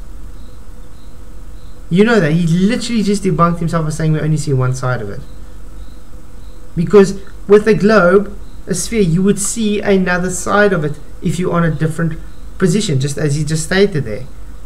Because it's the heliocentric model says it's a globe, it's a sphere, not the flat Earth. It's a three-dimensional object. So if I stick a three-dimensional object, look how different you're going to see now. To the ceiling, he just debunked himself, from one guys. side, I'm viewing this side. From this side, he just debunked himself. He literally debunked himself, guys. He just debunked your globe. We can go home now. This is the level of Dunning-Kruger these guys present. Hi Globus Sunday, good to see you. Yeah, this is it, guys. Did you just see that? Were you able to see that yet, Michael? No. It should show up now. You'll see how he's just debunked himself. It's on pause. Oh, but didn't you see how it moved around? No. I'm just going on what I can hear. I can't follow it. There's Oh, too much okay. lag. But anyway, he put a ball on the ceiling, and then he changed his position, and it literally shows a different part of the sphere. So he just debunked his own globe model because they believe it's a sphere. I'm seeing a completely different face of it. Again, a sphere doesn't have a face. It's just another side of it. And observation 5 basically ties into the previous 4 observations. We only ever see the one face. The face changes orientation depending on our latitude. Great, so changes orientation like this, like what you just debunked yourself again. By using the analogy of sticking a picture to the ceiling and looking at it from opposite sides. So flat disk, we only see one side and it changes the orientation, like you just said, and then you just go and debunk yourself again. From this side, I'm seeing a completely different face. Hey Quinlan, good to see you. And observation 5 basically ties into the previous 4 observations. We only ever see the one face. The face changes orientation depending on our latitude. So again, you only see the one face, hence flat. Changes orientation based on your latitude, means the flat disk on a flat surface, like you just demonstrated. It's just pure waffle. He's literally just demonstrated his own globe to be fake. Literally. And he thinks it's fine. Yeah, the moon's tidally locked. We're a load of rubbish. Dave Angel, just because you say the moon's tidally locked doesn't mean you won't see the other side of the sphere. The moon... It's just a stupid excuse for the fact that you only see one side of it. It wouldn't make a difference anyway, because if you're moving across the Earth, the moon is still staying exactly on the same tidal lock to the Earth on their model. So you moving across would still see a different side of that sphere. Does he get it? That's why even this movement that this guy's showing here, it's a 3-dimensional object. it's a 3-dimensional So object. So look, the moon now is tidally locked to the Earth. He is moving across the Earth now while it is tidally locked to the Earth. If I stick a 3-dimensional object to the ceiling from one There side, we go. He's literally just moved to see the other side of the sphere. And again, a sphere does not have a face. 100% flat Earth. A sphere has no face in real geometry. An edge of a shape is where two faces meet. Face equals flat surface on a solid. Yep, but then again, they struggle with geometry. So, Dave Angel, that is what it means. It means it's tidally locked, so it means it's literally sitting like this. So while the Earth is moving, it's rotating with the same side with it. That's what it means. But if he's moving across the Earth and it's still tidally locked with the Earth, he will see a different vantage point of the moon, like he's just demonstrating here. This side. Hence, you just debunked your own globe, guys. From this side, I'm seeing a completely different face of it. And again, it's not a face. It's a globe. And observation So no face. 5 basically ties into the previous 4 observations. Dunning-Kruger. We only ever see the one face. The face changes orientation depending on our latitude. Now, it doesn't work flat disk. I'm not going to show that again because you've literally just shown it on a flat Earth model, because it basically ties into the previous 4 observations. The moon can't be 3,000 miles away. Again, you making a claim, and this so-called sphere you're putting here is a globe sphere. There's no such thing as a globe model sphere rock floating above a flat Earth. Where did you ever get that? I have no fucking clue, but yeah, you got some issues, dude. And only very small. Yes, Dave Angel, the fact that the moon only shows the same side to us debunks your globe. Do you get that? Because you wouldn't see different orientations. Too strong, I'm afraid, for him to get it. Sorry? Indoctrination's too strong, he can't get it. You know. He literally, yeah, he literally. Rhubarb the gear, like this tidal locking nonsense. Yeah, I mean, that's all rubbish to cover up the fact that you only see one face, and that's strange. Yeah, and I mean, this is on the same level of Dunning-Kruger, like blue marble science, trying to say, showing gas pressure out of containment while he's showing it in containment. Exactly the same level of idiocy.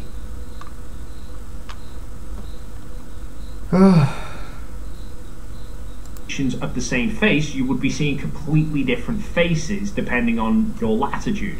So the moon would have to be 250,000 miles away.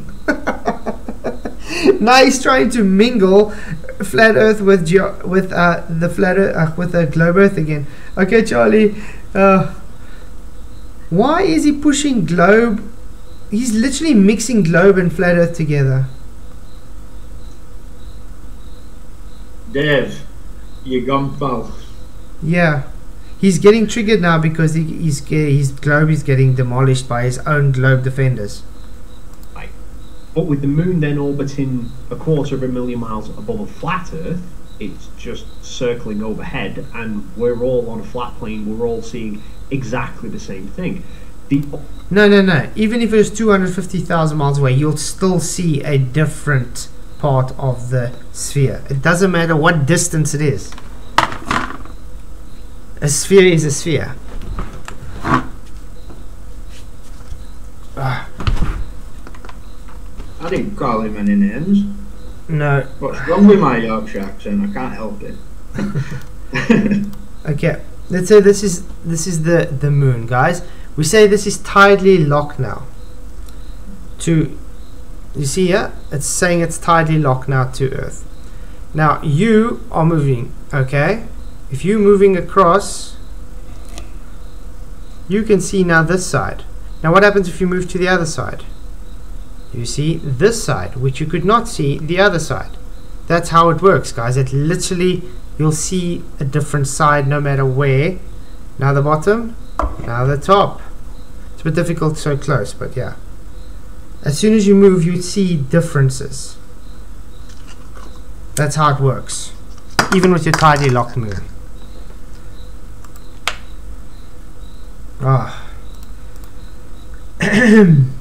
Latitude would require relative inversion to apply upside down universe. He's literally just showed the debunking of this. He showed a flat disk on a ceiling. When you move, that's what we observe in the sky. It shows the same face, aka flat disk, changing orientation. And then he showed a sphere, and when you move around, it shows a different side of the ball. Again, not a face. A sphere doesn't have a face. But yeah. Only way that we can see different orientations of the face of the moon that we have no control over is if the person... That's false, guys. He's just again showing ignorance. That guy sees around this side of the globe, where this guy, around that side of the moon, where this guy cannot see there. He can see this side. That guy cannot see there what he sees, but he can see. So you'll see more around what the other one cannot see. So this guy would not see craters here that this guy can see craters here. Do you understand? It doesn't literally keep that same face. Oh. Vantage point is a different orientation, which only works on a globe. I love how he's still making claims to it only works on a globe, while his own how can I put it, demonstrations and diagrams debunk him. How many times have we heard it only works on a ball, and then it turns out it don't even back a ball? Do you know what I mean? Yeah, but like I was saying, he's literally showing demonstrations and stuff how it's working on a flat earth, and then saying nah, that means it must work on a globe. Oh, sorry, I just have to take this thing off quickly. Okay, let's get going. But yeah, this guy is Dunning-Kruger to the max. So the observations that we can make of the moon don't fit to flat earth models. You don't fit to flat earth models, yet you just shown and demonstrated with it on the ceiling, flat earth, and shown your sphere on the ceiling, not the globe. What's these flat earth models? Because I don't know. He makes the claim about them, remember, but he likes to push the burden onto us.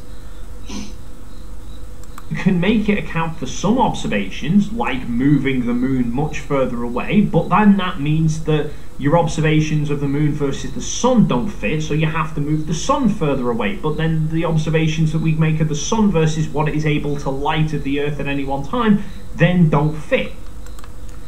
Again, more claims without any backup. Your diagram just showed, literally with the two guys, no matter how far the moon is going to be away, they'll see different sides of the sphere. We do not see this in reality. Every time a flat earther moves the goalposts of the flat earth model to try and explain one argument, they open up a can of worms of another observation that then doesn't fit. So this guy's projecting quite a lot, don't you think? He's literally projecting his own globe insecurities onto flat earth. I think that's the issue here, guys. He's got globe insecurities, and he's trying to rationalize in himself that it has to be a globe, and that's why he does that. So they have to then move the goalpost again. So basically there is no one flat earth model. The flat earth model is basically fluid, constantly having to change depending on which particular problem they are trying to solve. Okay, first of all, Dave, what flat earth model? Second of all, you don't have one single globe model. You have modules for each aspect of your globe, because even your modules contradict each other. He does know this, right? You literally have separate models for a certain aspect of something. You don't have one singular model. So him expecting flat earth to have one singular model is just stupid. It's just beyond belief that he believes someone should have one earth model to encompass everything around. I mean, even their globe doesn't have this one earth model. Hence why they got so much different maps, so much different gravities, so much different explanations for the same arguments, so much factions in their own globe, because they have different models for the same effects. Which leads us to only one clear conclusion. Either the people who are advocating that the earth is flat don't actually believe their own bullshit, and they know full well that the earth can only work as a globe, they just fancy having a giggle. Or B, they do genuinely think that the earth is flat, in which case, for the sake of society, they probably shouldn't be allowed to operate anything sharper than it. And there comes the bigotry, guys. There comes the bigotry. Because we do not believe his cult belief, heliocentrism, it's a cult, by the way, therefore we are too stupid to be able to even use a tool, you could say, or as they love to say, reappropriate, or, you know, it's really sad. It's called bigotry. It's simple bigotry. I bet I've used more tools than him, put it that way. Yeah, I mean, if you see, just based on what we showed tonight, do you think it is him that should be the one showing that he should operate machinery, or would it be us that had to explain to him the basics, how he debunked himself? It looks like he needs a few nights in bed. But like I said, he does know his camera, no doubt about that, because I've been looking at some of his, so ace to that. But why is he ignoring every optical thing he teaches about his camera when it comes to flat earth? He's literally making up his own arguments, strawman, to burn. Not one of these so-called 5 observations, as he calls it, were fact. They weren't even observations to begin with. And when he does finally bring demonstrations, he literally debunks his own arguments. Captain 2, yes, I can spray paint. I'm a qualified spray painter. I can also spray paint. Yeah. I actually got, I do airbrushing as well, so I can do some mechanic work. I'm not a qualified mechanic though. I practically build cars from the ground up as a hobby. Although these days I don't really want to do anything with cars because I'm so tired of doing cars throughout all the years. But yeah, definitely. This guy is a bit in delusional land. Spoon. Anyway, that concludes this particular video. As always, if you have anything to add to the debate, feel free to leave it in the comments down below. While you're down there, if you enjoyed this video and you haven't already done so, then please consider hitting the like and subscribe button, and then hopefully... Yeah, please do like and subscribe, like he says. Hit the like and subscribe for this video. Thanks, guys. So then again, we've established that he doesn't actually know what the flat earth is, or he's trying to lie to himself to try and keep his globe earth alive. Thanks. Yeah, Captain, airbrush is cool. Just takes a lot of time though. I truly think it's deeper than that. I think it's some trend of tuna or cats. Yeah, but that's what I said. He gets his arguments from them. It's so strange that it sounds like cats. He gets his arguments from them exactly like them. It's probably a photography teacher at school where cats work. So You still think that deep? I really think it is like. Captain 2, rebuild British bikes. That's awesome, man. What kind of bikes do you build? I still want to attempt building a chopper sometime. I want to make a nice we'll see you in the next video. Yeah, we'll see you in the next video. Thank you, Dave. I hope you guys enjoyed that with this guy, because wow, embarrassing. Dave McKeegan.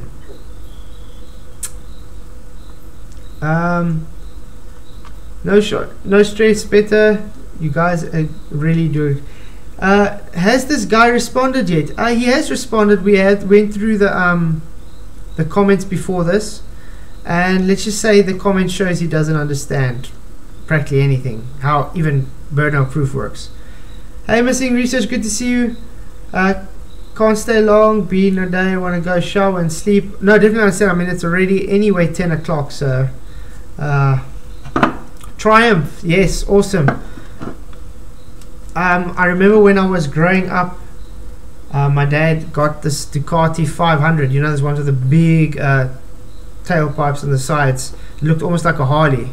That thing was too heavy that I could even stand up and hold it. I'd love to get one of those again. It almost looked like an old Triumph. I see he's put another Fata Morgana up. Missing research might come on next week, guys, to do a presentation, which would be awesome. Really would appreciate that. Brilliant. So it's good.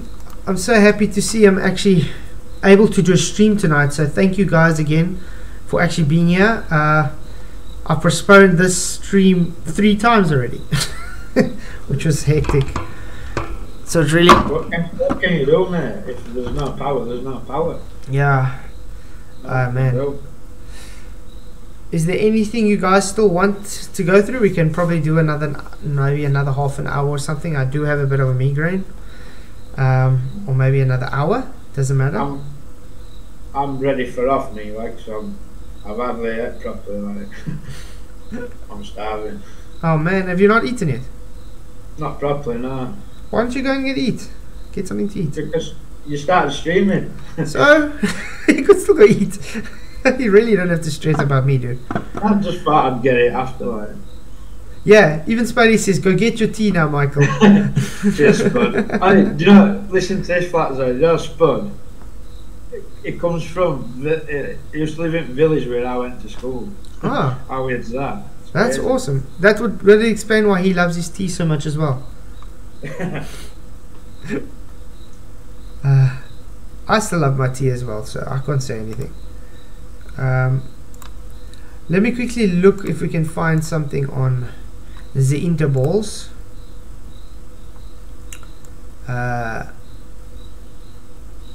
Oh yeah, let me show you that. Oh well, no, it might get me copyright striked. That video I wanted to show you about this different planets. That video that Chuck posted the other day with all crepuscular rays and stuff like that. Really good video, but it's got music. Chuck Middleton.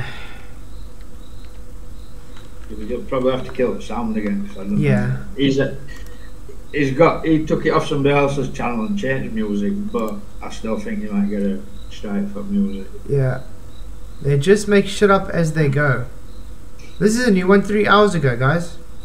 By Chuck Middleton.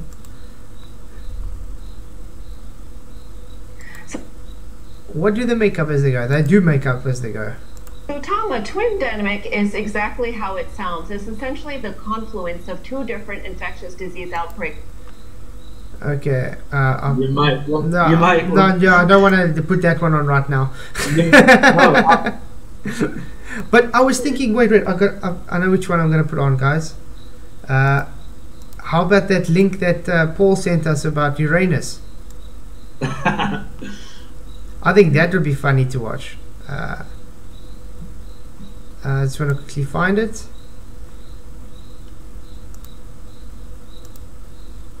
Download. Just quickly downloading it, guys. There we go. Yep. Let's quickly go into downloads. And now scientists have made some incredible new discoveries about the planet Uranus. About the planet Uranus, guys. Uranus opens and closes. They found out exactly how the planet's magnetic field works, revealing that Uranus opens and closes to let out solar wind. I like as she says, opens and closes to let out solar winds. So it's like Uranus lets out farts. That's exactly how it is, guys. And astronomers say the process Oh wow. does occur If every you can't day. see that, that's mocking you. There's something wrong with you, know what I mean? Exactly. Yes, Uranus never fails to amuse. Exactly, Captain. The data was recorded in 1986 by the Voyager 2 spacecraft, but only recently analysed, and the icy giant does remain one of the lesser understood.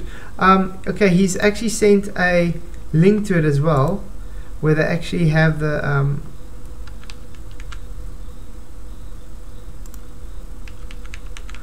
I'm going to see if I can find the link quickly, because he did send the link as well. There we go. I've seen something that look like two butt cheeks. Yeah, they literally have that on you, guys. Oh wow. Yeah, okay. So Uranus opens and closes daily to let out planet's hot wind, study finds. Scientists used data from more than 30 years ago to learn more about Uranus' magnetic field. Scientists at the Georgia Institute of Technology reported that the planet's magnetosphere turns on and off like a light switch every day. They used the data from the Voyager 2 spacecraft, a flyby in 1986. Look what they're showing. It literally looks like a butt cheeks and it's farting. Literally. Oh, okay. Yeah, you definitely have to get a show at some point, Spuddy. I'll definitely want to watch that. Let's go. The planet is what we call could be defined as an on state, allowing solar wind to flow into it. The planet tightens up and deflects solar wind in its off position. So it's sort of explaining a sphincter here, guys. You know what a sphincter is, right? The scientists claim that the process occurs on a daily basis. In contrast, the Earth's magnetosphere typically can only change from open to closed in response to changes in the solar wind. So like your sphincter closes and opens to let poof. Sorry. I'm sorry. Poof. Yeah, in and out. Oh wow. Associate Professor of Georgia Tech Carol Party, who was part of the study, said Uranus is a geometric nightmare. The magnetic field tumbles very fast, like a child cartwheeling down a hill head over heels. When the magnetized solar wind meets his tumbling field in the right way, it can reconnect, and Uranus's magnetosphere goes from open to closed to open on a daily basis. Wow. I can't believe they actually have this, guys. And people take this seriously. Literally. I'll just put my email. I was just going to say, have you got an email address that you don't mind posting a link to? Yeah, you can send to my Flatzoid. It is my public one. Have you got an email address that you don't mind posting so that Spud can email you and you can send him element link? Yeah. I don't mean for tonight. I mean, it's just asking if he needs Discord live, but we all use Element, don't we? Yeah, we use Element, but Discord also works, but Element is just much better. Doesn't it mess up when you have both, though? Yeah, it depends, yeah. Yeah, when I open Discord for the Globers, then Discord's the way to go. But for Element, I have for like you guys, for the panel. It just works a bit better. I'll post my email. Okay, that's what I said. My Flatzoid is also fine. Doesn't matter. I mean, my Flatzoid email is for everybody to use anyway. So yeah, I can't believe they actually put that as Uranus equals butt plug. Exactly, Charlie. Is it a bedazzled butt plug? Probably. Yep, Globers are living in delusional Narnia. Tend to smell like Uranus. Wow. Oh man.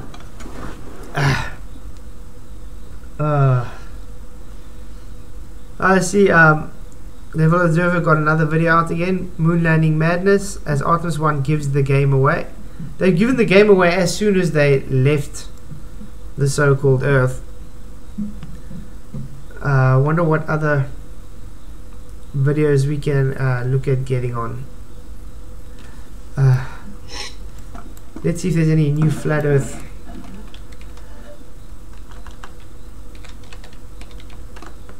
Flat Earth news. Oh, it's still the normal ordinary ones, you know. Flat Earth talk. What are you about?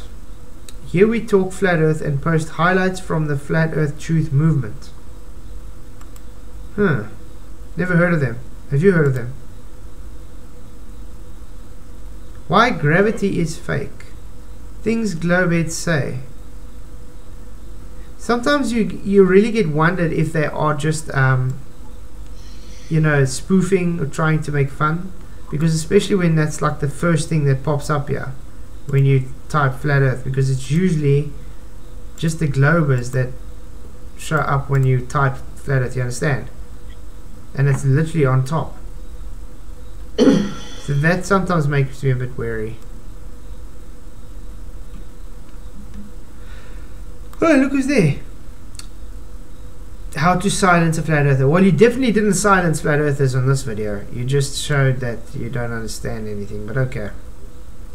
And how to debunk a globe earth. It should be changed there to how to debunk a globe earth while trying to disprove flat earth. That's what it should be named. 2018 flat earth, yeah. Subscribe to them.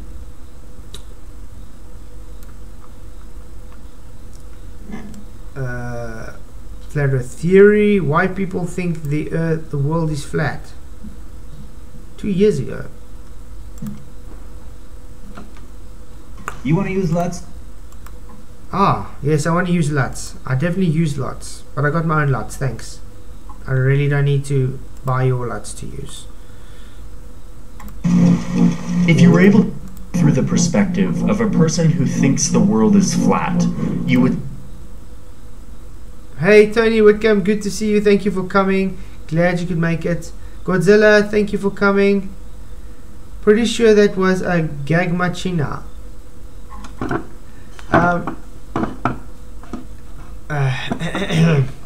So yeah, Uranus really stinks.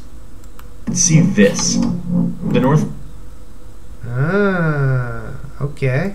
Pole is right here in the center. The continent's splayed out over this plain. Wow. And here on the edges, you'd run into a 150-foot wall of ice.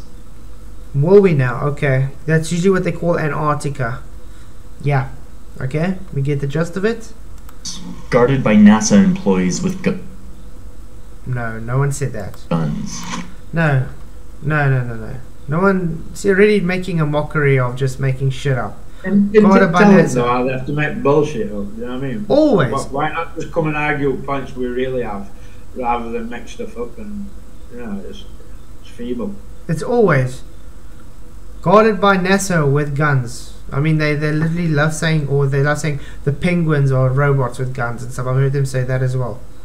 These guys love making shit up. And how far that ice goes outwards. And when people try to go down there, they get turned away at gunpoint and put in prison. And they're using Eric Dubé's voiceover. The heavens are Okay. Oh, playing music again. I hate when I play music because then you don't know if it's going to get copyright strike kind of thing, you know? So it makes it difficult. dome that are It's a dome. So maybe we just have to change the speed. Oh, good quality, but let's go change the speed. Playback speed, maybe 0.5, maybe let's listen to how that sounds. over the flat earth. Hey Alan Nostrand, good to see you. Thank you for coming. Glad you could make it. The sun, the moon, the stars, they're all just little balls of light in... A ball, there we go. No one said balls. Same problem that Dave McKeegan just showed, guys. Literally claiming that they are spheres. Because why? Globe. We're not claiming they're spheres. He just debunked himself when he showed the moon on the ceiling. In the sphere and on the flat. Because which one conforms to what we observe in reality? The flat disk, not the sphere Earth. in the sky that move around just above the Earth's surface. Also, it doesn't move around just above the Earth's surface. Where does it get that nonsense? Do we have the sun and moon hitting us our heads as it's moving just above the Earth's surface? It's ridiculous, and these guys get millions of views on this idiotic stuff. Burp, burp, burp, burp. There are loads of people who actually believe this. You mean like loads of people that actually believe the heliocentric model to be true? Yeah. Yeah. YouTube channels and Facebook pages. You see hundreds of thousands of followers. Godzilla, so what shape is the sun and moon? Definitely circular in observation, so closer to a disk than spherical, that's for sure, because observations and demonstrations show it is not a sphere. Godzilla, does that answer your question? What's funny when you look up, you know, when you read about when Mercury transits, is it Mercury or Venus that transits Sun? Can't remember which one. Whichever one transits Sun, when you read up about it, they actually say it transits the disk of the Sun. The disk. Yep. Google searches for the term flat earth proof over time look like this. It's become incredibly popular. Yeah, flat earth does become very popular because you guys try and debunk it constantly because you guys are bigots. Yeah. Even though we are kind of censored, we still get pushed by anti-flat earthers, if you haven't realized that. So thank you, anti-flat earthers. You are really playing your role to actually push flat earth still. Even though you're trying very hard to make us look dumb, you're just showing the Dunning-Kruger effect and widening more people's eyes open to the truth and showing just how dumb your religion really is. And recently a poll showed that only 84% of Americans agree with the statement, "I have always believed the world is round." You know, when they say the world is round, do they know that round is a flat shape? Is it so hard to understand that? So when they say the world is round, Just reminding me, where is Kick-Ass Seabass? I haven't seen him for a while. Yeah, it's been ages, and I'm Lumpy now as well. But Lumpy's got the new job, as you said. So, but yeah, Kick-Ass Seabass I haven't seen in ages. I don't know what happened to him. I don't know. But yeah, I haven't seen him for ages though. Kick-Ass, if you are watching this, maybe you changed your name. I'm not sure. Would be great to find out if you're okay, bud. Just let us know. 84%. And if you're 18 to 24, that's more like 66%, which is like dangerously close to half. What is going on here? So, what is going on? The people are waking up. That's why. But then again, how do you know their polls are actually very legit? I mean, so much of these polls are taken and you don't really even know if they're legit polls. Pure medicine. Round is not two-dimension. A circle is two-dimension. That I agree. A ball can be round. Yes, Pure, but I'm saying round can be any one of them. That's what I'm saying. It doesn't really help to say round. Rather just say sphere. A ball can be round, but so can like a disc. Exactly, that's what I said. So just say sphere, because then it could mean any both of them.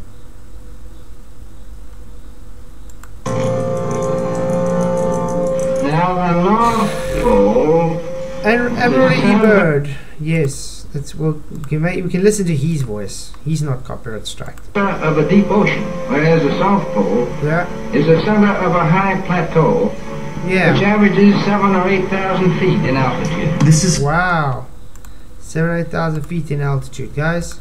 Now, why would he say that? frustrating, and what's even more frustrating is every time I try to look into this and understand it, all I see is coverage of like... Yeah, look what they're showing, guys. Why is it always in space? Space is fake. Exactly, exposed or not here, it's fake. That's why they always have to push flat Earth in space. Instead of understanding the globe model's foundations is space, the flat Earth foundations is the waters below. So that literally gives how can you put it, direction below and above. Do they realize that? If you have waters below and waters above, it means you literally got your direction down and up. The globe doesn't have a down and up. They just simply got to the center and outwards.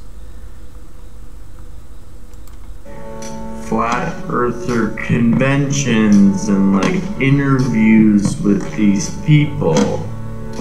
We absolutely know for a fact this ain't it. That's true, we do know for a fact that ain't it. These interviews are interesting, but I want to understand like how someone with a thinking brain can actually get behind this. Do you think if I ask him to come, I'm gonna like it. If I ask him to come and actually talk about this, do you think he would be the first guy to come and talk about this? Hey man. flat earther here. Just saw your video. Would you like to have a chat sometime? Let me know.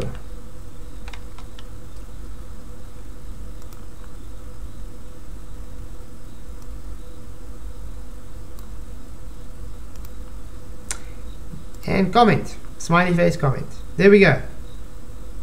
So we'll see. I mean, this was 8 days ago, guys. So I'm going to subscribe to him so I know I can get back to his channel. Let's go on.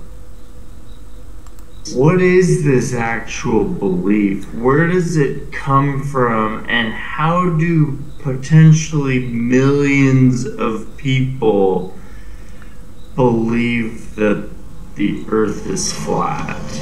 Not believe, no, there's a difference. Look at this, that's a horizontal line. When you look out in the distance to the ocean, what do you see? Do you see a moving curved earth? No, you don't. There's your answer. Water is completely flat. For as far as we can see and as far as we've measured, and the horizon is completely flat. I'm in Mexico now. I've been sitting on the beach reading everything there is to read about the history of people who believe the earth is flat. Is that so? I wonder what books he was reading. Probably about some Samuel Rowbotham and stuff, because that's usually where the people start off with.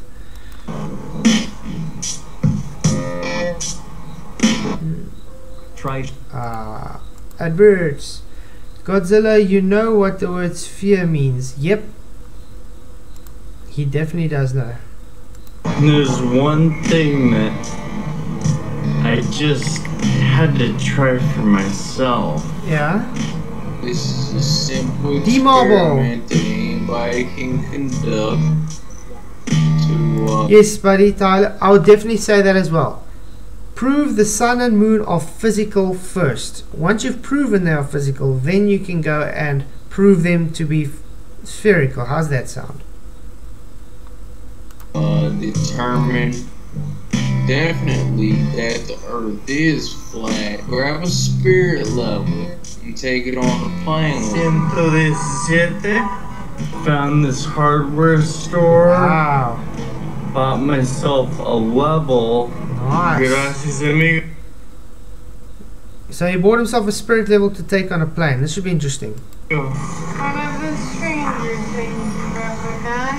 And bringing it with me on the airplane. I'm gonna do some of this. Godzilla, so is the sun a sphere? Who said there's sphere, Godzilla? That's your guy's claim. The globe claims the sun and moon to be spheroids.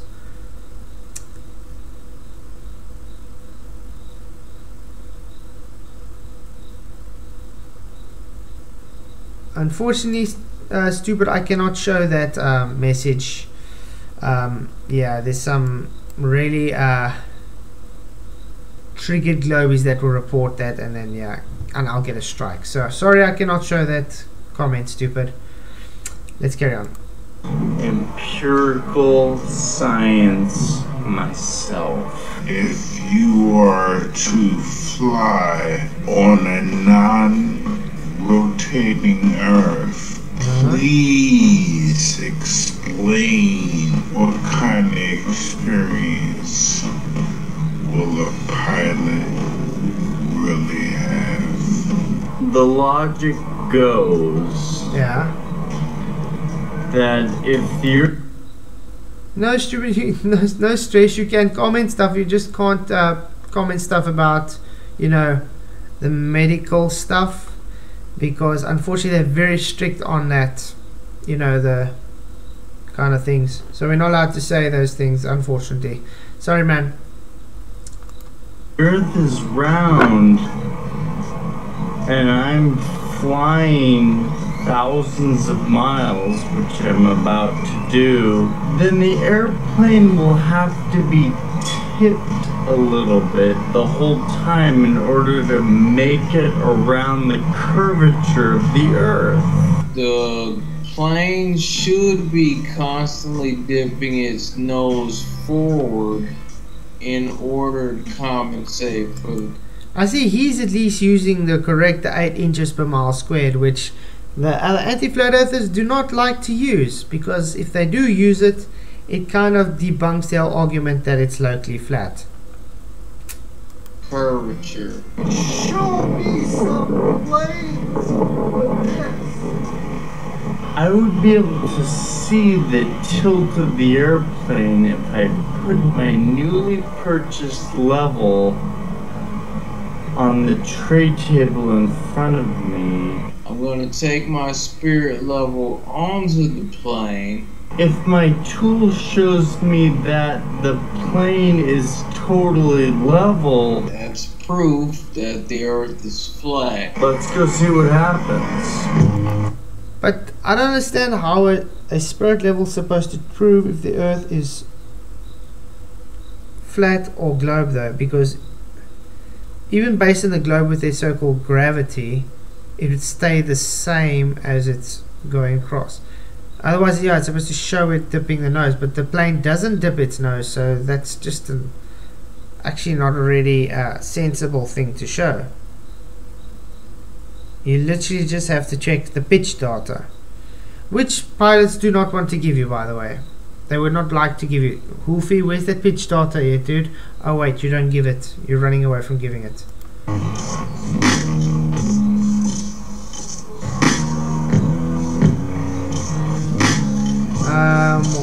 More music. We don't need to see music. What the pa pa da pa pa pa. I'm gonna mute it for now because you definitely don't need music playing there. Oh, he's showing it. Okay, putting it level. Is he talking yet? No, he's not. Ooh, look how flat it is, guys. It's staying level. And I'm back. My little level experiment worked wonderfully. The bubble stayed nice and center. Turns out the plane was not dipping its nose in order to make it around the Earth. Yes, exactly. Pro vegan, it tastes so good.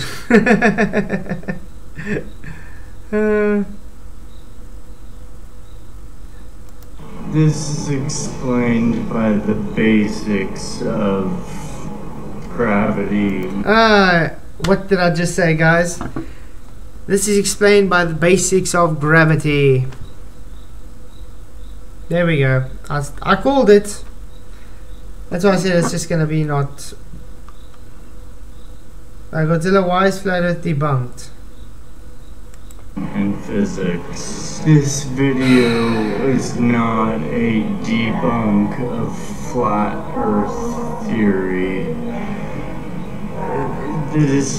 That doesn't need to happen. That shouldn't need to happen. What this is my fascination with the fact that there is lots of people, let's put it this way, a non-zero number of humans.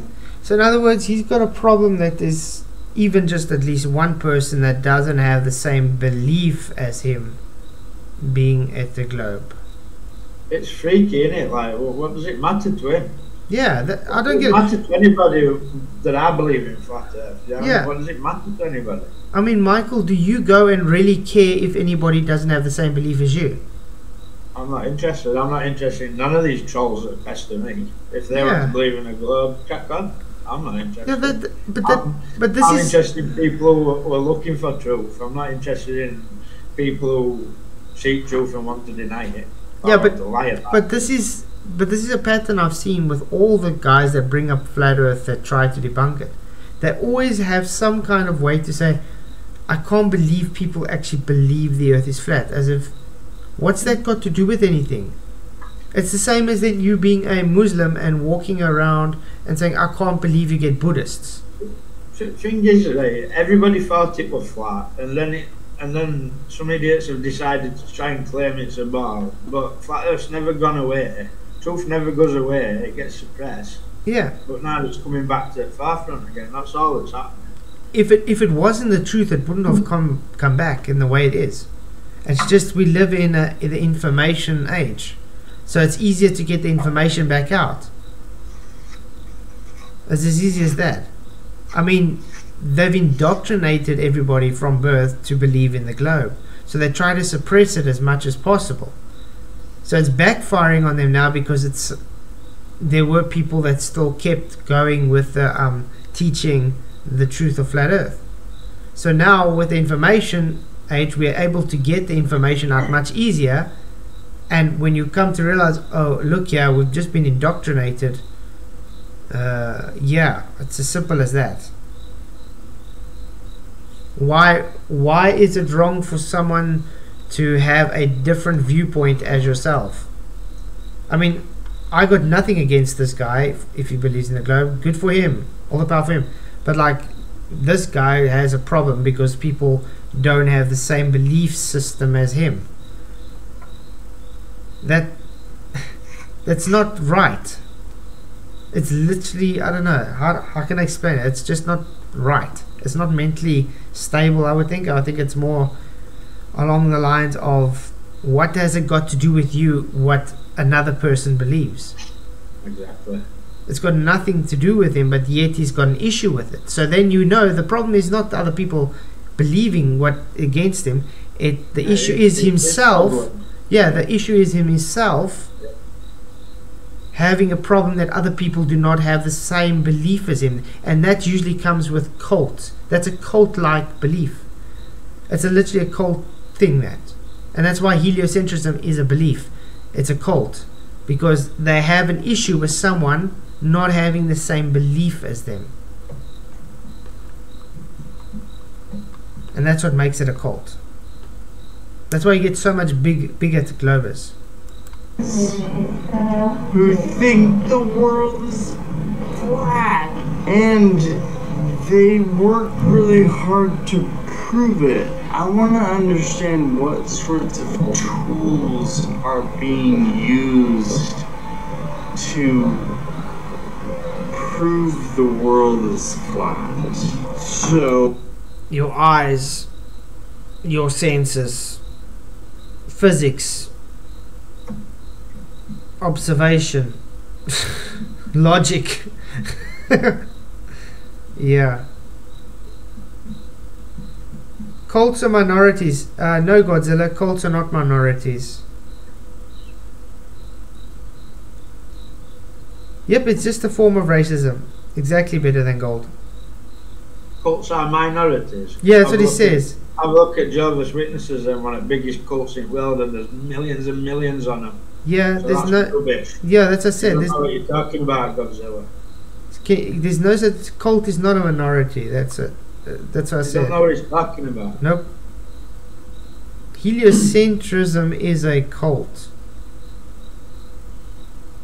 There's no such thing as a minority cult. Just because you have minorities with some cults doesn't make it mean all cults are minorities. Cults could have 10 people, or a cult could have 100 people. You can have a cult with 2 people if you wanted to. Yeah, not to do with how many's in it. Minorities, like I say, I don't know what he's talking about. It's not number dependent. Oh, here we go. Oh, music again. Okay, we don't need to listen to music. Maybe he's going to try and explain something with the light now. Okay, light. Get some really dramatic, like, conspiracy theory lighting going on here. Oh, and now he wants to try and make fun of flat earth. Okay.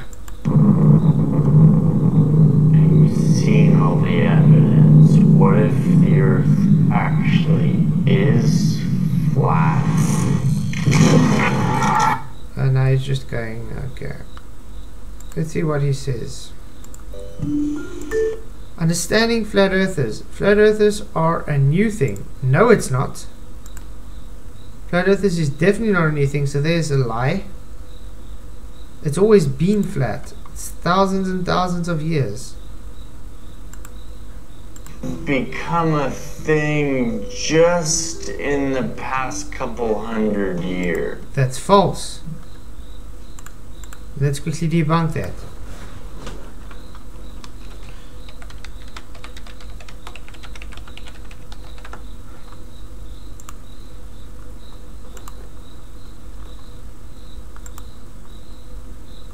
There we go.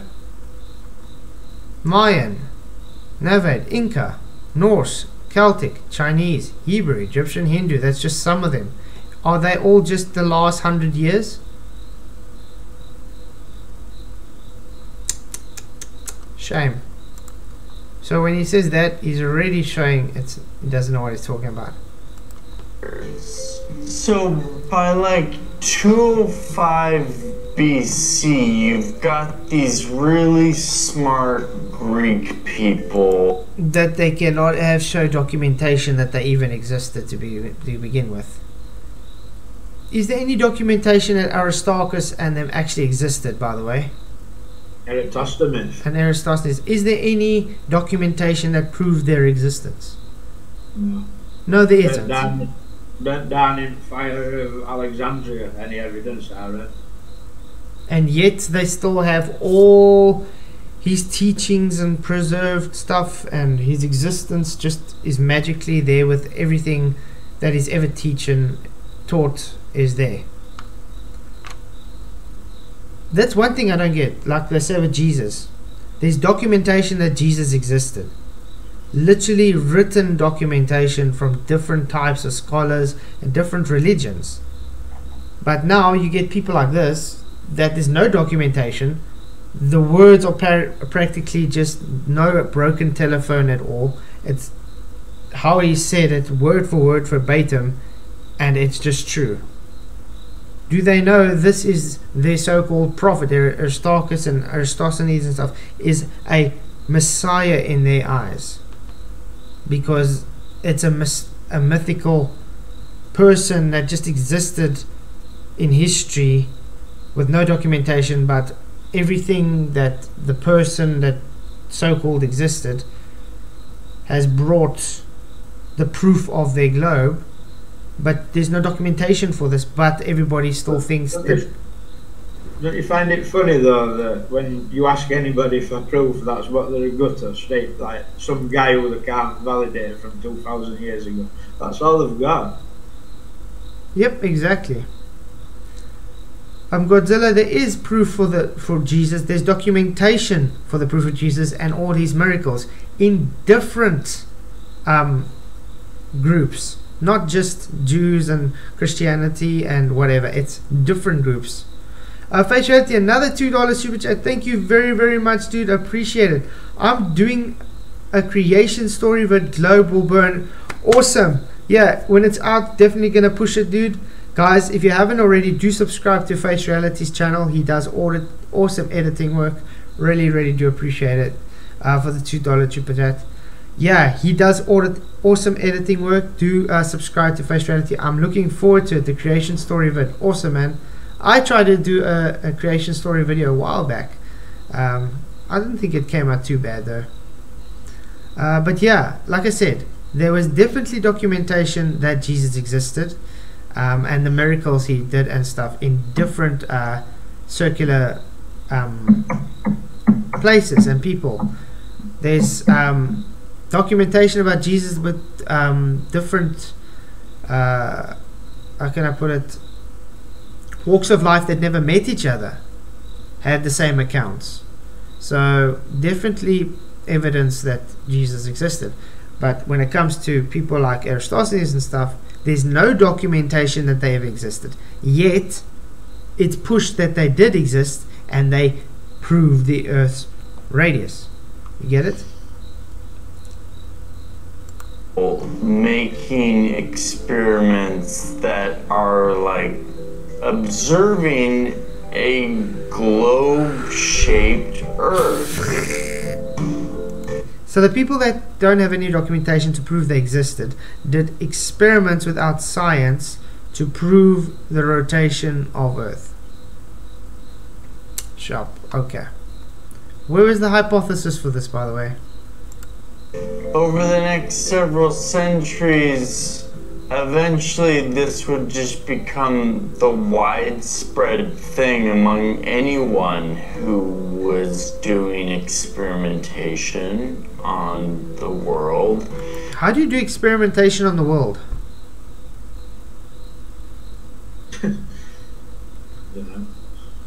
You can't do experimentation on the world because it's not science. Shape is not a science. They love saying experiment and science or something, but then when you ask them to back it up, they simply can't. I don't think they actually understand what science is. They don't. I mean, yeah. If we ask this guy, okay, hypothesis for your globe, please. I mean, I go back 4 years and everybody was calling you a science denier. Exactly. You know what I mean? Do you get called that anymore? Because I don't. Nope. So it just goes to show. Yeah. Branches of science. Oh, wow. Or just 2 years ago, science proved things. Now it's like, oh, science doesn't prove things. Exactly, Spuddy, there isn't one. And eventually, nobody believed the Earth was flat. Even in, like... That's false as well. There's always been, quote-unquote, flat earthers. It's never gone away, dude. Because the Earth has always been flat. Just because people get suppressed doesn't mean that it's gone away. The medieval times, like, it was a consensus that the Earth was a globe. Huh. Appealing to consensus now. So, literally, it was a consensus that it is a globe. Just because it's consensus doesn't make it true. Only thought experiments. And thought experiments isn't scientific. So, in short, flat earthers... Amen, Charlie Girl. Amen, definitely. But I do feel sorry for those that choose not to be with the Lord. Let's put it that way. It takes a considerable amount of faith to say there's no God than to believe there is a God. A considerable amount of faith. Weren't a thing during this time. Even though literally in elementary school I was taught that Christopher Columbus and like his voyage was somehow to prove that the Earth was round or maybe it was flat. Christopher Columbus, is that true? Was he supposed to prove the shape of the Earth? No. He was searching for new land. That's what Christopher Columbus was out to do, to research new land, not to prove the Earth is round or flat. And that there was like some debate or... Yeah, what was the name of this consensus? I would also love to know. Around that. That's actually a total legend, and I have no idea why I was taught that in elementary school. How did that happen? I actually am genuinely curious. Like, how did that happen? The fact is, Christopher Columbus, the Catholic Church, the Spanish patrons, no one thought the Earth was flat. Yeah, because have you noticed that those people you're talking, aka the Jesuits, are literally going against the flat Earth? Because why? The rulers of the Earth go and do a total 180 of what the Earth is. Hence, the Catholic Church push the Luciferian way of life. Astrology, astral mysticism, astral religion, astral and stellar theology is the worship of the stars and the planets and other heavenly bodies as deities. It's New Age, exactly, Tragic. It is definitely New Age, and it's something to stay away from, guys. But then they became a thing. Any sort of flat earther movement didn't actually come around, ironically, until science was really starting to heat up. Flat earthers crop up in the 1800s. But that's interesting. He says the flat earth didn't really come around again until science was starting to crop. Doesn't that actually tell you something about science then? Heliocentric proponents reporting and proposing fallacy claims and their of their butt cheeks and mouths are apparently full of it. Exactly. Definitely. Just like Uranus. That if you just missed it, Uranus lets out past gas.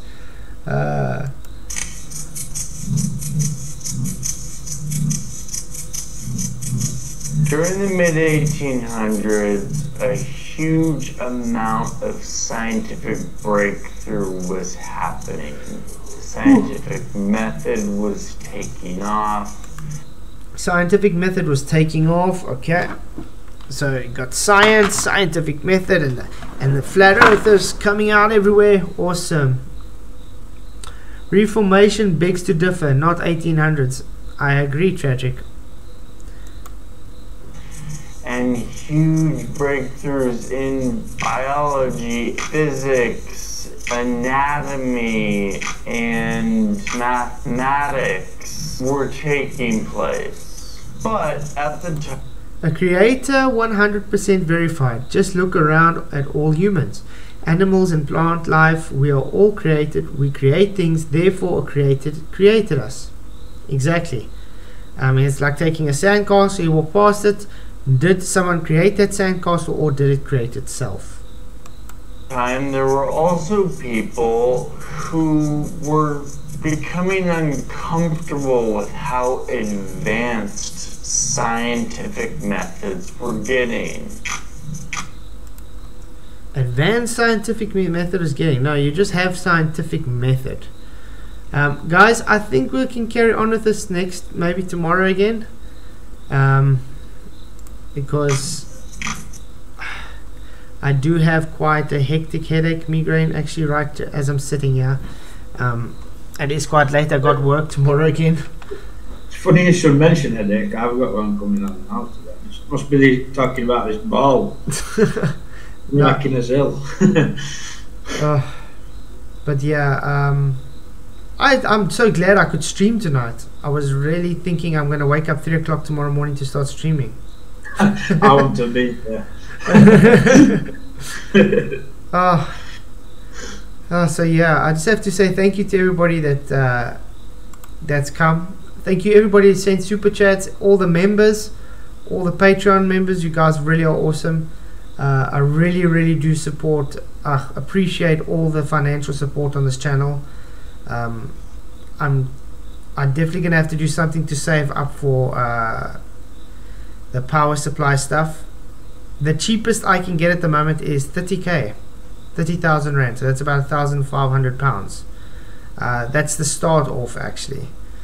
But yeah, so what does 1,500 quid actually get you? Like, it gets me about 6 to 8 solar panels, 4 batteries, the proper 5 kilowatt inverter, and some wiring and stuff. That's about it. It's a very basic one, actually, but it will be able to run everything. But that's the start. Well, even your fridge? Everything. Cool. Yeah, obviously not a deep freeze and obviously not a deep freeze and stuff, but the fridge at least. So yeah, I'm gonna be trying to save up for that now. I don't know how long that's gonna take, and then because at least once I got something like that, I can just save up for more panels and whatever to upgrade it more. So I'm planning to like save up, get 2 batteries, the inverter and maybe 4 panels or something. So Godzilla's crying because he got timed out. So, you know, yeah, I'd have timed out myself if I'd have been quick enough. No point crying about it. Yeah. If you're gonna come to a chat where people believe in God and Jesus, and you're gonna be saying things about them, you're gonna get it, mate. Keep your mouth shut. But yeah, I think we're definitely going to be having a stream then on the Book of Enoch and the Bible and everything. I think it'll be quite cool, because there's nothing that's really talked about, and I think it'll be quite cool, interesting to see what Enoch teaches about it. Oh, I've got it. I've got the book. So. Yeah, you got quite a few books as well. I love books. Book of Jubilees as well, I think. Yeah, I'm one of them stupid flat earthers that can't even read a book. How dare you, Michael, have books that you can't read. How dare you have books and can't read? Oh yeah. So I just gotta say thank you everybody for coming. You guys really are awesome. Thank you, Michael, for being on the panel tonight. Made it a bit easier. Thank you all for coming. See you guys tomorrow night, hopefully, if this weather and everything works out, hopefully, in the power. Yeah, then till tomorrow night, thank you for all your support again. Please just hit that like button and subscribe if you haven't already, to keep up to date with this, and we'll see if this guy will actually respond to come and chat sometime. So yeah, till next time, God bless, may the pressure be with you.